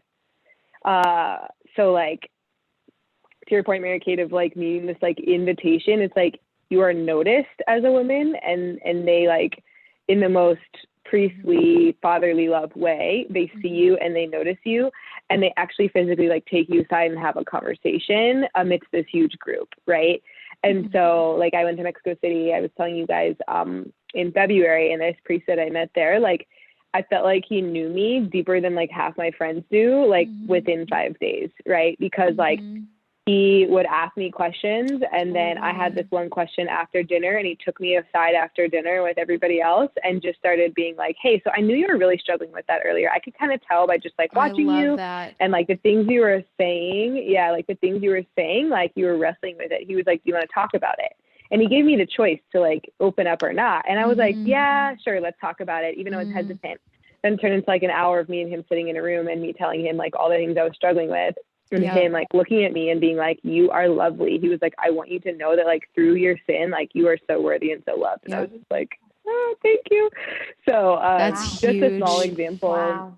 Yeah, which like, again, took like maybe an hour of his time. And obviously I know with priests having so many parishioners and like duties and like all these things, like it's not physically possible to do that long every time, but literally seeing them, taking them aside and asking them, hey, what would you want to do? You know, because quite frankly, I don't want to read in front of mass, like, or in mass, like I don't want to be an EM, like there's just certain things that I don't desire because those aren't my gifts. So if someone were to like invest as like a pastor and say like, hey, what do you want to do? And even if you don't have time, tell me what you want to do. And then over time you can figure out if there's a role. That is, okay. I love that you just said that because you actually made me think of I had a very similar experience with a priest. I really struggled for like numerous years finding a spiritual director, like really, really struggled with that. And part of the reason that I think part of the reason I struggled with it is I really struggle with asking something of people without like, I really struggle with like asking someone to do something for me without returning the favor. You know what I mean? And spiritual direction is like, someone is literally just giving you their time. And I like, I'm not kidding. Like 2 years, I struggled with like finding someone that I felt like I could regularly ask them to meet with me because I just felt like it was like almost I should look a little deeper at this. Maybe. I don't know. It was like almost paralyzing to me. The thought of like asking someone for something that like I wasn't giving anything back. Like they're just, like you can pay a therapist. I can't pay my priest to pay attention to me. And my current spiritual director, he like really empowered me and like has really invested in me in that regard. And I think it's been it was everything I needed, because from the very beginning, like I actually felt like I could approach him and ask him from the beginning, because on more than one occasion, he had like saw me at mass and like pulled me aside to like talk with me about things going on in my life, and to like really, and like he made a point of like making it known to me that like, I see you, I know you're here, I know who you are. I want to develop a friendship with you just purely because you're in the pews at mass. And then from there, it became this thing that he, like, we finish our sessions and he's always like, so when do you want to meet next? Do you want to like schedule something now, or do you want to call me? And that's so huge for me, because I really struggle with asking things of people. And I don't know if, I don't know, like maybe you guys can speak to that. Like, I don't know if that's just like a woman thing or if it's just me, but like he has done that so well and made me feel so seen in that way. So yeah, Marie, just like to reiterate your point, like I have totally had that exact same experience. That's huge. Yeah. Yeah. And I'm like just smiling, thinking through like those incredible priests who have done that in like literally years since I've talked to some of them, right? But like the impact that they can have. Yeah. Yep. So any of the seminarians who are watching, definitely continue to do that and be there for your people and be intentional about it. Would definitely be our advice. I think for me, frankly, like finding a spiritual director is the reason why I'm so I have the ability to grow in my faith and be and have that sounding board to ask those questions that I may not be so inclined to ask in front of a full parish per se. So when I converted a couple of years ago at Loyola, I was struggling through it because it was my senior year of college. And so they typically advise you to convert like around your junior year, so you can, live in your faith within a similar community. So it's not a lot of change. And the first couple of years of living your life as a convert are definitely some of the most challenging, because you're going to have a lot of questions. Like, great, you've converted. Fantastic. Wonderful. Thumbs up. But at the same time, like, how are you going to actively live out your faith? How are you going to actually follow through with what you just professed? That's huge. And that has to be for the rest of your life. So some of the cradle Catholics have Sunday school to thank for that. But we didn't necessarily have that. So how do you grapple with that like lack of foundation? And so my spiritual director, actually, I raised my hand to my RCIA director and I was like, hey, John Paul, like, I don't know what's happening. I understand, but I don't understand. And I have a lot of questions. And then there was a priest who had just come in from India. So I don't know if this was more like, let me just like play into your heritage and like pair you up with an Indian priest, but it worked apparently. It worked. It was great. It was fantastic because he understood.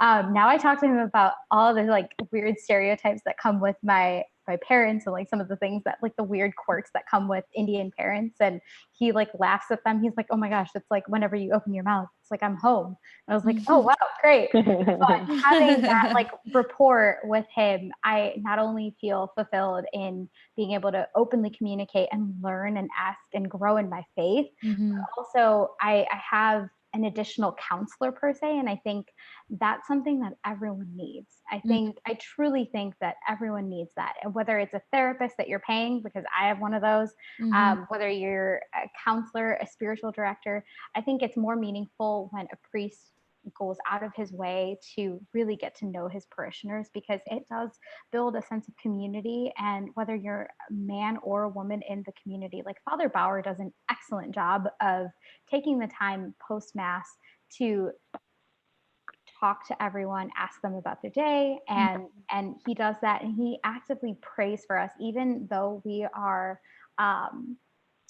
we're not technically at St. Al's. Like his live streams, you can genuinely feel his love and how much he misses us. And that is profound. And I think all priests should try to do as much of that as possible. And it's really rare. I think it's sad to say, but it's rare. Unfortunately. Yeah. At least in my experience, but there's a question in the chat that Eric asked. Eric, I love that you're here. I don't know if like, I feel like one of the only times that you were like in the chat was like the first Chicago Inquisition that we did. And it was like way at the end. So Eric asked, do women ever worry about whether they'll live up to the role of wife or mother? Because I believe that men feel that way sometimes about marriage. Is there anything you ladies could speak to on that? Do you guys have any thoughts about that? Honestly, it's not like an active thought because I'm not close to being wife or mother. Yeah. Like God really knows, but you know what I'm saying? Like, it's not the next, it's not tangibly in my life of like, oh my gosh, I'm gonna get married. Oh my gosh, I could have kids next year, right? Like, so I think the struggle is like, how do I do it all? Like, okay, I would get married and then like, I got to be there for my husband. I want to be there for my husband, but like, I also want to like cook healthy food and I want to work out and I need to do my own prayer time, but then I also want to pray with him. I also want to talk with him about his day, you know, and then, okay, well then if we have kids, how am I going to do all that? And then how am I going to work and balance everything? So I would say for me and for women, some women, it's like, how do I figure it all out and like still like love on my family in the best way that I can while not valuing all this extra stuff in my life. Yeah. I feel like I'm harping a broken record. Oh, sorry, Mary Kate. No, that's okay. Go ahead, Pri. I feel like I definitely keep saying this, and I don't mean to sound like a broken record, but I definitely think that it comes with communication and being a wife and a mother. You are in a partnership, right? So you have someone to lean in on, and yes, you have your expectations and you have those pressures that you're putting on yourself, obviously, but then societal pressures and like giving into norms, but that comes with communicating too. So understanding what your boundaries are and being able to express them to your partner, like till death do you part, it means death do you part. So he has to understand where you're coming from too. So, yes, it might sound a little too idealistic, but I would hope that a partner is able to understand and respect what his wife is able to accomplish and like really accentuate her best features, whether it's her ability to be nurturing and giving, or, you know, if she is really good at putting a freaking client presentation together in 24 hours, then he'll support her and he'll order takeout for one night. Like that is like that kind of love, that selfless giving love is important, and it's a partnership.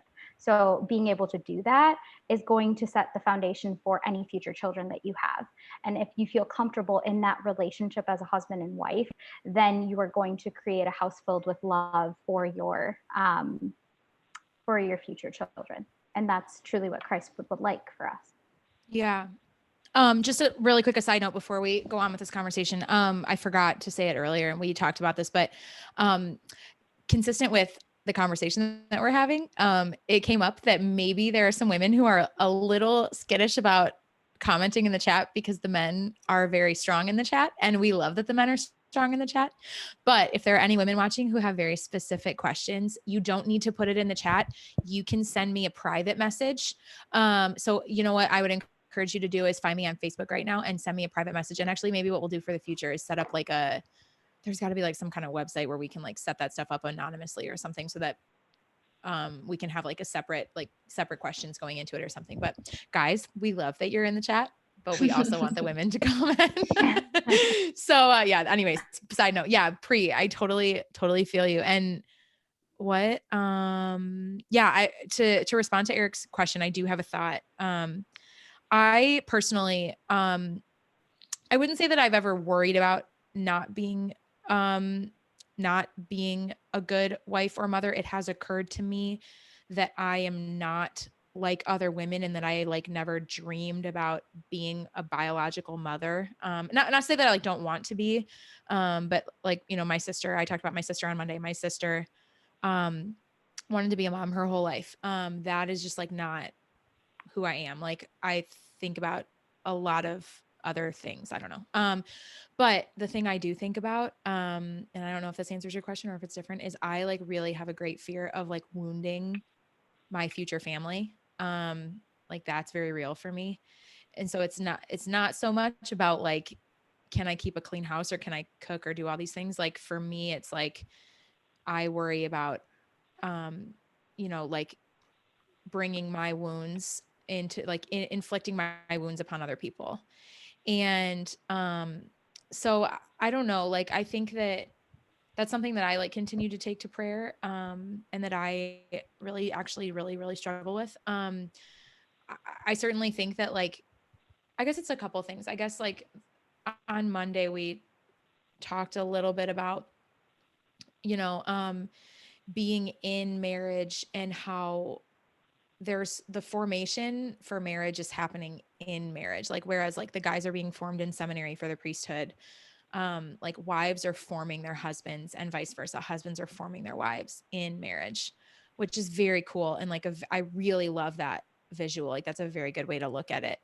I feel like Derek said something really cool on Monday that was pertinent to this. And now I don't remember what it was, but I think that, Derek, if you hear, I just saw like a ridiculous comment. Repeat what you said. I know. I don't remember exactly what it was, but I think it's worth noting that like, we can't avoid, we talked about this on Monday. We can't avoid chaos in a future marriage. Like you just can't avoid it. So I think that like, we have to find a way to trust God's grace in that and trust God's grace in, the graces that come with the sacrament. And, I don't know. Yeah. I struggle with that too. So I guess the answer to your question is yes. Like I also struggle with that. Lots of healing happening in marriage. It happens after marriage, in marriage. Yeah. That is what Derek said. Like, like we all go in with wounds and like, you can't like, I think I struggle with this too, is like, I want to be like totally healed by the time like I enter into my vocation. That is just like not a realistic expectation. Like I will not be healed when I get into my, marriage or like whatever, like if I, if God has something else in store for me. Anyway. Yeah. So. For sure. I was going to say like, I don't think I let those thoughts go too far. Right. Or like hone in on the insecurity of what am I going to be like, or what am I going to struggle with kind of the earlier comment I said, because I think to your point, Mary Kate, like your husband's going to have insecurities as well. Right. And he might be struggling with like, well, I don't know how I'm going to financially provide. Like, what if I lose my job, or I lost my job. Now, does my wife have to go back to work? Or if she's already working, all these things, where I'm not spending enough time with my kids because I'm traveling for work, like whatever it is. So I think it gives, hopefully as women, should give us peace that like, even though we are struggling with that, like the men are also struggling with it.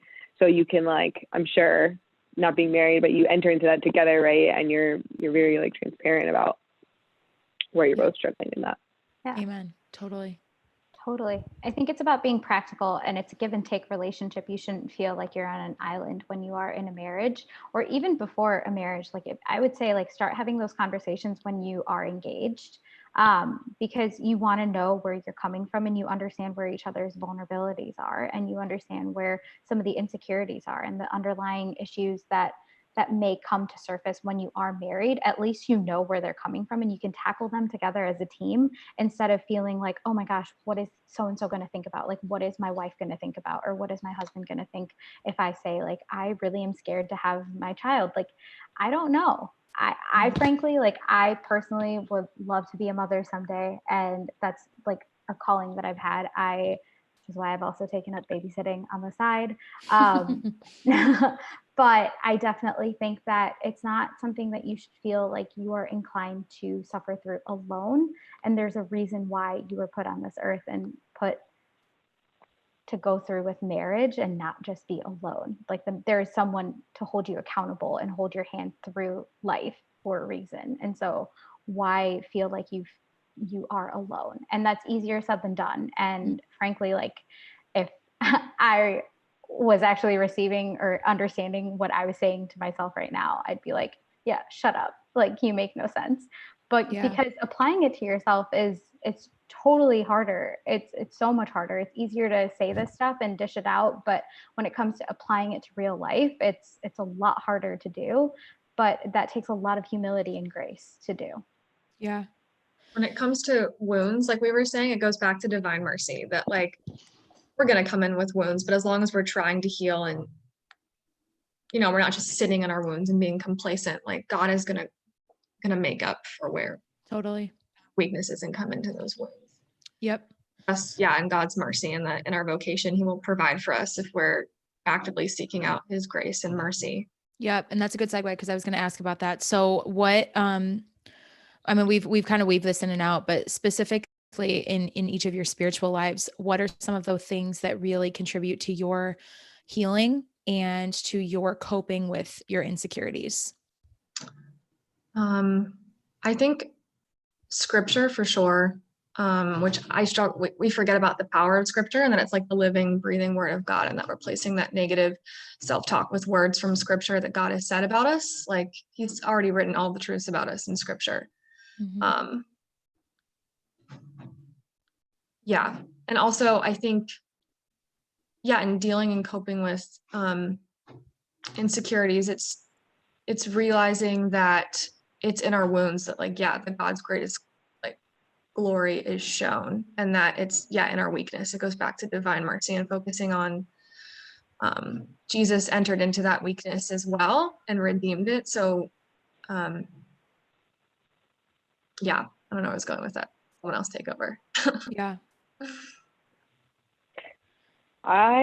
So I'll tell you, I used to try all the Catholic things, like in air quotes, and just caught myself really actually feeding into the insecurities by I kept trying and trying and trying and trying and doing and doing and doing, right? And those are some things that I really struggle with. So through spiritual direction, I actually went way back to the basics. And even that priest that I told you guys that I met in Mexico City, you know, we had this really long conversation, and he was like, you know, you like have a very intellectual faith in your head, but like you have to let Jesus and Mary into your heart. Like let him enter that is into so your heart. Dang. Yep. Amen. And I almost started crying, and I get chills even thinking about it because like I was really struggling. This is just a side note, but Mary being sinless was like one of the one things that I really cannot seem to grasp in my head. And I'm like, I read it, I'm like, clearly. And then she didn't have braces because she was perfect and she didn't have to have those stupid rubber bands. But anyways, and I went to see Our Lady of Guadalupe like multiple times, 2 different times. I'm trying to go every year. So it was like all these things were like, I learned it, I've heard it, but like I couldn't believe it, right? And that's what I mean. Like he took me aside and he was like trying to show me all this stuff. And I was like, Father, I get it. I'm not doubting you. I'm not doubting the church, but like kind of, because I don't really get it, you know? And he like closed it and he was like, Marie, you are lovely, you are worthy, and you have to let Jesus and Mary into your heart. He's like, just sit, don't do a single thing, like maybe open and read one line of scripture, but he was like, just sit with God. And it was super, super powerful for me, and something that like really I am trying to do is literally just sitting with God. Again, simple Bible verse, not doing all the things, but just meditating on one specific line and just sitting with the Lord. And, you know, I used to get caught up in like, oh, I didn't finish the rosary, or, oh, I got distracted. It's like, it's fine. Right. But like, there's also other ways that you can use the tools in our faith to connect with Mary and with Christ, right. And with God. So anyway, so that's just like one simple thing for me is like physical space, putting your phone away, literally sitting in my house, especially during quarantine, right. Where like you can't go anywhere else to pray, is just like finding a spot in the house outside of my bedroom, you know, where you're actually like focused and just like being there, I think is one thing that's been huge for me in my spiritual life. I think also this whole thing of like the negative self-talk. I have a therapist I'll check in with every so often if there's something like significant that's been going on. So I'm a huge advocate. Yes, it's expensive, but, and no, I don't think you should just go to therapy whenever, right? I think you really want to like definitely check in. But like be very like self-aware in that. But I've learned, and through someone in my life that went through that, when like an older person in my life who was a lot younger, that like, therapy doesn't solve everything, right? Like neither does medication, right? I was on medication for about 6 months when I was struggling with depression about 3 years ago. And, it helped, but this person was reminding me that, hey, when you go on medication or when you're doing therapy, when you're doing all these things, like the second that you stop, if your lifestyle habits do not change, everything will come right back, right? Yep. So for me, it was really important that like being outdoors is where I'm really like, when I'm in nature, I'm like, God is here. There is a God, Yep.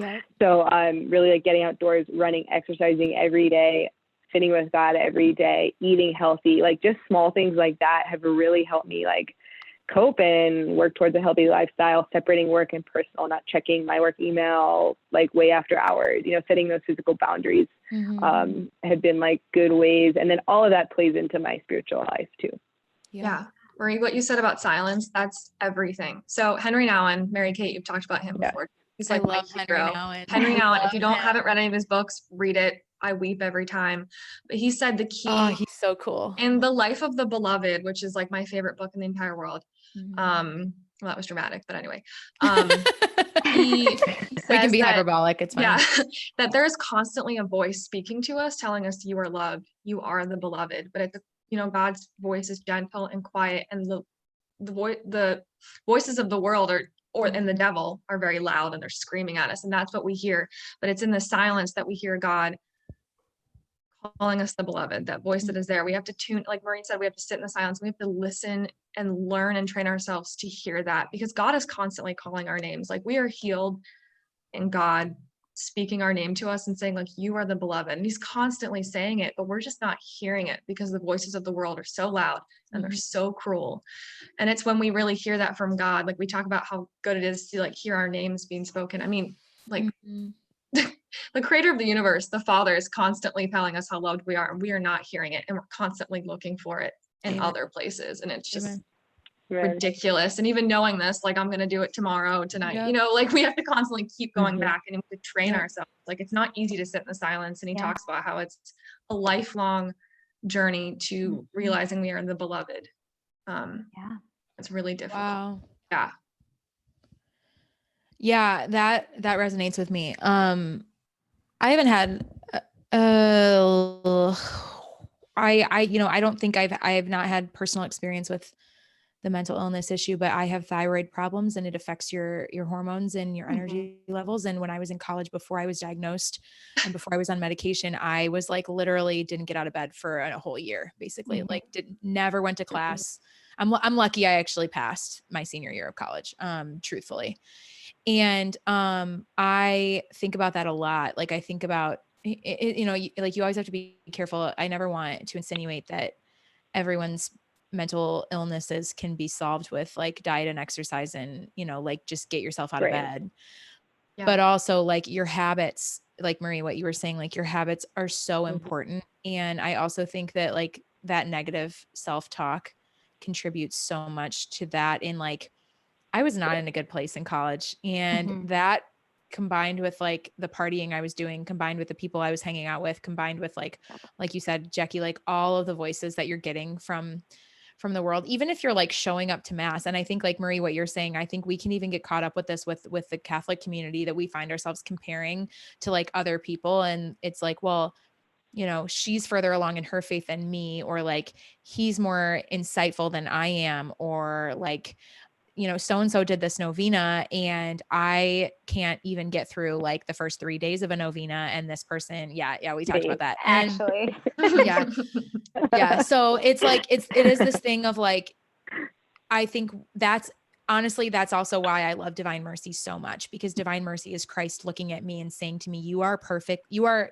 exactly fine. I don't want to use the term perfect, but you are fine where you're at. Let me come and meet you there. And it doesn't necessarily, it certainly doesn't like relinquish any responsibility in terms of like, I still have to show up. I still have to, get myself out of bed every day. I still have to get to confession, go to mass. I still have to, like make make good decisions in my workplace and ask myself the hard questions about, am I handling these things well? Am I treating people with charity? Am I, am I being humble in these areas of my life? And, I have to like continue to look at myself, but I do that not to perfect myself for the sake of perfection. I do that because I love Christ and I want to exude every ounce of that love that he has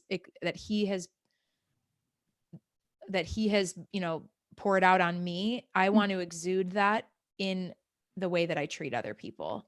This is just a side note, but I remember this rosary book that my mom gave me when I was really, really young. It's like the one that I used through my entire, like adolescence and, into college. It had this reflection in it that talked about like Mary had this like Our Lady just had something about her that just attracted people to her. And I remember being in like fourth grade and like wanting that and like desiring that. Like, I want to be like Our Lady. I want to just have like something that like attracts people, not about me, but like attracts people because like I'm so loving or I'm so like, and so I think like, when you're in fourth grade, like I think that thought is probably a lot more innocent than it would be like as an adult woman. But I think that there's something there in terms of, just mercy and this idea that like, it's okay that I have made poor choices or that I am broken or that I am wounded. Like all of these things are okay. And I can get out of bed and move on with my life knowing that like God, he undoes all of that, I don't know. Now I'm just rambling, but that's my thought. No, totally. And I think, shout out to anyone who else has a thyroid problem. Yours truly too. Yeah, I don't There's have a couple. It got taken out. There's a couple of us. There's a couple. And I think for me, it's definitely something that,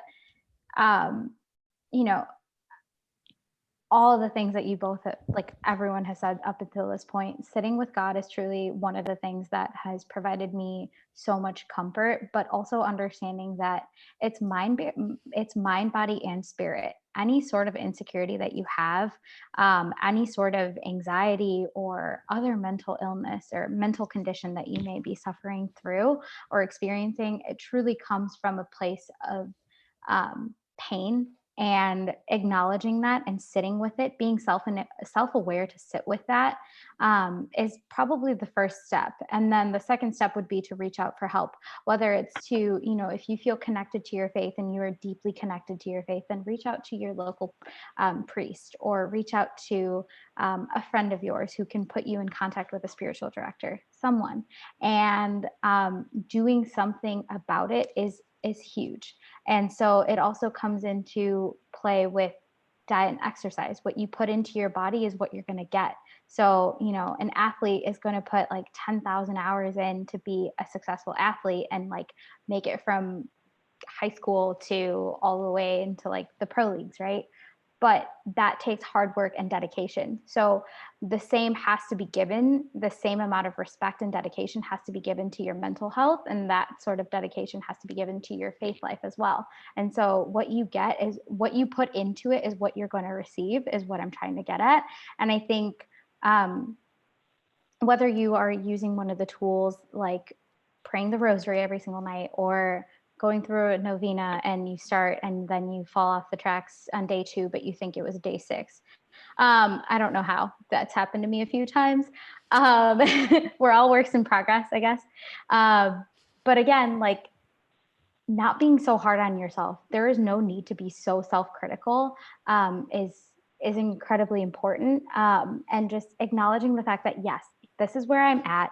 This is what my reality is. Yes, I've messed up. Yes, I've done this, but how am I going to fix it? And taking the step to like course correct or just reach out for help, and knowing that you're not alone in this world is crucial. I think leading life with compassion is hugely important, and understanding that we as Catholics have this beautiful young adult community with St. Al's.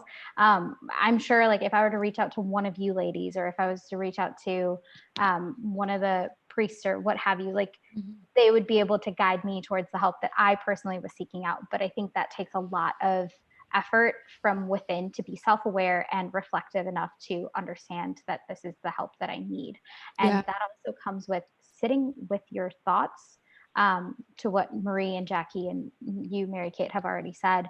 So you can also just start by talking to God. Like, I know it sounds crazy, but sometimes try it. It's kind of helpful in processing what you're feeling. Even if you're upset with God, like, have a dialogue with him. And it might sound like you're talking to just like a weird wall, and your roommate might think you're going crazy. But try it. If you're really frustrated about something, if that's how you are going to get your frustrations out in the open, he already knows what's happening in your heart, and he already knows what's going on. But that dialogue might be able to ease some of the burdens that you have on your chest at the moment. Yeah. And those are also really important. Just being able to not prioritize either of the three aspects of your life, mind, body, and spirit, is going to lead to you falling into the same traps that you were falling into, given your insecurities or anxieties or other conditions that you may be suffering through.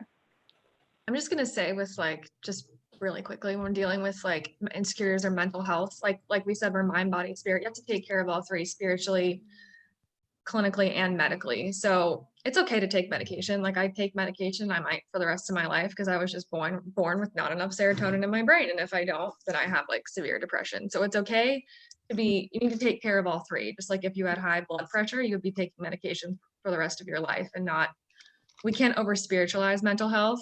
That's a really big factor. Most people, like Christians, will go to their clergy. It's like a statistic. Will go to clergy to deal with their mental health problems before they go to a therapist. Yeah. That's just like not okay. Like, medication saved my life, and it helped me get back on track spiritually. So you have to take care of all three. Yeah, I think using the tools at our disposal is huge. Yeah. I think like reach out, because all of us have mentioned our resources. And I know my sister and her husband actually founded a foundation for mental health, because I had a friend who took his own life. So seriously, like, definitely reach out. Even as men, it's very, very important. I know many men in my life that need help and don't even know that they need help. Yeah. So like, see somebody. You are not weak at all. You're actually more attractive for women if a man is like actively working on things he's struggling with. And that is the question that Dan just asked in the chat. And it is such a freaking good question, which is, I didn't even see it. You didn't see it? Oh my gosh. It's a freaking great question. I love this vulnerability and weakness question. From a female perspective, what is the difference? From a female perspective, what is the difference between vulnerability and weakness in men? Oh my gosh. Mackerel. Let's so freaking go. Someone asked a question. Deja vu. Not being able to be vulnerable is a weakness. So what? Yeah. Not being able to be vulnerable is a weakness. Not being able to be humble and like admit that you have weaknesses, because we all do. Like, being vulnerable is a weakness. And I think men want to like cover up their wounds and not deal with what there's so many men in my life where I'm just like, just go with men, women too, but men are so much more resistant. I'm like, you could benefit so much from therapy. Like, just, but the thing is, there's like, so many men that I just want to put, people in general, I don't want to attack them. Like, men are so much more resistant. Yeah. But also like, and men, you guys let us know, but like, I don't know that men, like we as women encourage men to do these things and to deal with their emotions. And it's not just emotions, but to deal with their wounds. It's like, you guys get real with me. How many of you guys are talking like, hey man, you have this really deep wound. Like, you should go get help. Right? Like, I mean, like, the seminarians talk like that, but I think that's why I'm sure. And again, like, you guys, like, correct me if I'm wrong, but like, that's what I think, like, the power of women, that like we can see to their soul as men. Like, and I'm not just talking like romantic relationship, but like men in my life that I know are struggling with pride. It's like, I can see it from a mile away, or like some deep stuff that they're struggling with. It's like, you know, they're masking it by the way that they're doing XYZ around you. Right. So it's like, sometimes I would argue that men probably just don't, like, they just don't notice, right? Because they don't have that like accountability, or they just don't know. And maybe this community is like very different, and that's like, praise God, seriously. Right. But it's like, I don't think personally, I don't think we can expect men to like know all this and just like, yeah, I'm gonna go get help, because like they may not even know where they're struggling if they don't have those other men in their life as community and or a female in their life that like has invested in them in that way. Marie, I think that this hits at the core of what you were saying last week about humility as being like one of the first things that you look for. I don't know, maybe I'm projecting that, but I feel like someone who is like really humble is able to say like, these are the areas that I struggle and these are the areas that I'm wounded. And the thing that is such a gift to women in relationships, because it takes the pressure off, because then it's like, I'm allowed to be wounded because he's wounded too. And I think that with like, I know that I have struggled with that in relationships, that I feel like the other person is so perfect that I have to live up to that. And that's not reality. Like none of us are perfect. We all have brokenness. But I think when the man is able to lead in that, in the sense of like, and I get like, okay, it's really hard. Like we've talked about this and I see there are some questions about it in the chat, and we talked about this last week. It's really hard to like find that moment in like dating or whatever, that it's appropriate to share on that deeper level. And clearly there's no black and white answer, because if there were, we would have landed on it already. I think the answer is you like have to take that to prayer and like really just engage in the relationship. And I also think there's a certain level of risk there that like I have recognized in relationships that I've been in, that I'm like, dang, if like one of us shared like, you know, like once you like do share, it's like you get to this, it takes the relationship to the next level. And I think that it's a balance. Like, I think women can be more in tune to that stuff, but I also think that the men like are really good at leading in that regard. Anyway, so the point of what I'm getting at is like, I think that men have a real opportunity to put women at ease in relationships by being humble enough to acknowledge that these are the areas that I struggle. Like this is something I really struggle with, or that is something I really struggle with. And that it takes the pressure off, because first of all, it makes her feel like I don't have to pretend because he's not pretending. But then on the flip side of that, it also gives her an opportunity to potentially bring a strength to an area that you're weaker, or to, and I don't mean weak in the sense of like, what am I trying to say? I guess, like there's grace in acknowledging where you are weak. And that doesn't mean you as a person are weak. I actually think there's great strength and great virtue in acknowledging, in being able to acknowledge where you are weak. And it's the acknowledgement of weakness that is that action is the vulnerability. Mm-hmm. So all of us have areas of weakness. It's not so much about like being weak or strong or vulnerable or not vulnerable. It's acknowledge the areas of your life that you're weak and that you need God or need a partner, need help. And then it's that action that is vulnerability that contributes so much and opens up so much space for grace and trust and mutual sharing with the person that you're engaging in relationship with. Amen. Mm-hmm. Truly, you hit the nail on the head. I think just going into the fact that like you are not alone, and understanding that regardless of who you are sharing this with, ultimately God already knows what's going on. And also knowing that, weaknesses and vulnerabilities are like considered like there's a negative connotation to them. And that's like not, I don't know. I personally don't like that, because being vulnerable with me, I take with a lot of empathy, and I take that with a lot of, not pride. I don't think pride would be the right word, but I respect that so much. I may not agree with you, or may not be able to truly relate to what your situation is, but you feel so deeply called to share whatever your experience is. Like, how awesome is that to receive something and to understand that in your relationship with that person, you have cultivated some form of trust in that deep relationship, for them to feel comfortable enough to share that with you. Like that takes a lot. And for someone to be able to say that is, I don't think that vulnerability is a negative thing. And also being weak, to your point, Mary Kate, like the fact that you're weak and you're acknowledging that's like me saying earlier to my point with you being in your 20s and leading someone who has like 20 plus years of experience in this field, it doesn't make you big or small in the fact that like we all are equals and in God's eyes. So being able to tap into the resources that you need regardless of where you are in your journey is critical. It doesn't matter what stage or what avenue of your life you're talking about, whether it's work or it's in a marital relationship or you being a father-daughter relationship. Like there are things that I teach my parents every single time that I honestly probably give myself a pat on the back for, because they still don't know how to use their Android phones. And it's kind of the cutest thing at this point. It's like you guys are 50 years old and you're going on like 80, but it's kind of cute. But that's to say, like, they have enough humility to understand what their strong suits are, and they know when to reach out for help. And that's a prime example of, it's a very micro level example, but also taking the time to be humble enough to ask and seek out for help. I think we should never feel uncomfortable seeking help, regardless of what big or small issue you're tackling. Yeah, and like Mary Kate, I think, and it's one of the guys, I don't know who it is, that loves to define the terms, but like, what is weakness, right?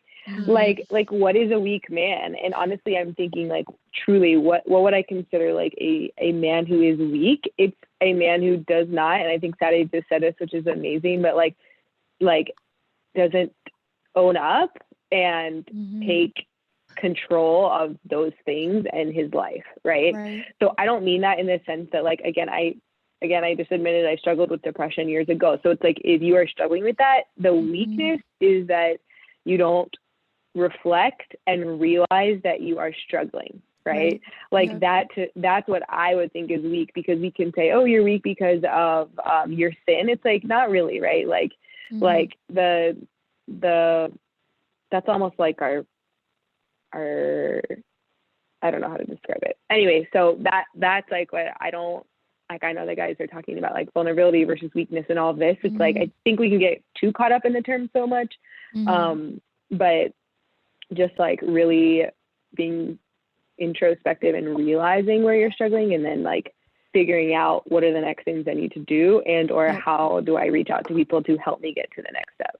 Right. Well, it's St. Paul, right? St. Paul, I'd rather boast about my weakness when I am weak than I'm strong, right? Like that's, 100%. I totally agree with you. So I don't like, not to totally cut this off, but Marie, how are we doing on time? It's always apparently about Marie's me. a time. Well, right now it's Marie's an hour ahead of us right now. So yeah, Marie's in Georgia. So it's actually 11:15 for you right now, right? Yeah. It is. Yes, it is close to my bedtime. Even closer than when it was like 10:30 in Chicago last week, when you were like, hey, do you need to go to bed? I know. I'm sorry. No, don't apologize. It's totally fine. Yeah, it's 11:15 here, and I've got some early morning calls, but I don't know if there's any last minute questions or what we want to wrap with. Yeah. Very much. Any hot takes, guys? Last question. There's a lot of hot takes in this. Also, I started laughing when one of you were talking earlier, because John called me out. John was like, Mary Kate was laughing. She was looking at something that was making her laugh. And then they were all talking about don't laugh. So yeah. No, I saw that. I was like, anyways, okay. Wow. Well, I think we should call it. You guys, we forgot to pray before. Oh no. So should we close in prayer? Okay. Absolutely. Does someone want to pray? Jackie? No one wants to. Sure. Jackie. Marie. Marie. Say sure. Okay, go for it. Yeah. Okay. In the name of Father, Son, and Holy Spirit. Amen. Come, Holy Spirit. Lord, we just thank you for our health, Lord, during this time of COVID. We thank you for the opportunity to speak, to pray out loud, to not be persecuted for our faith in this country at this time, Lord, for the ability just to connect with each other, to grow in fellowship and friendship with you, Lord, just to continue walking and growing in a relationship with you. I pray for everybody that was listening today, Lord, that you would just give them one thing to remember, and maybe pray through this week that they have learned or that they have heard that might be different, or something that they don't agree with, Lord. We pray that anyone struggling with mental illness that's listening would seek help, that they would reach out to any of the four of us, that they would reach out to anybody in their life they know that is loving and willing to help them, Lord. I just pray for all those suffering with COVID right now, that you would just heal them. You would bring them true peace, true joy through all of the suffering. And we ask your Mother to pray for us and to perfect these prayers as we say, Hail Mary, full of grace, the Lord is with thee. Blessed art thou amongst women, and blessed is the fruit of thy womb, Jesus. Holy Mary, Mother of God, pray for us sinners, now and at the hour of our death. Amen. Our Lady of Guadalupe, pray for us. Pray for us. Nice. That was great. Thanks, Marie. All right, guys. So same time next week? Yeah. Cool. TBD on topic. All right. Sweet. Cool beans.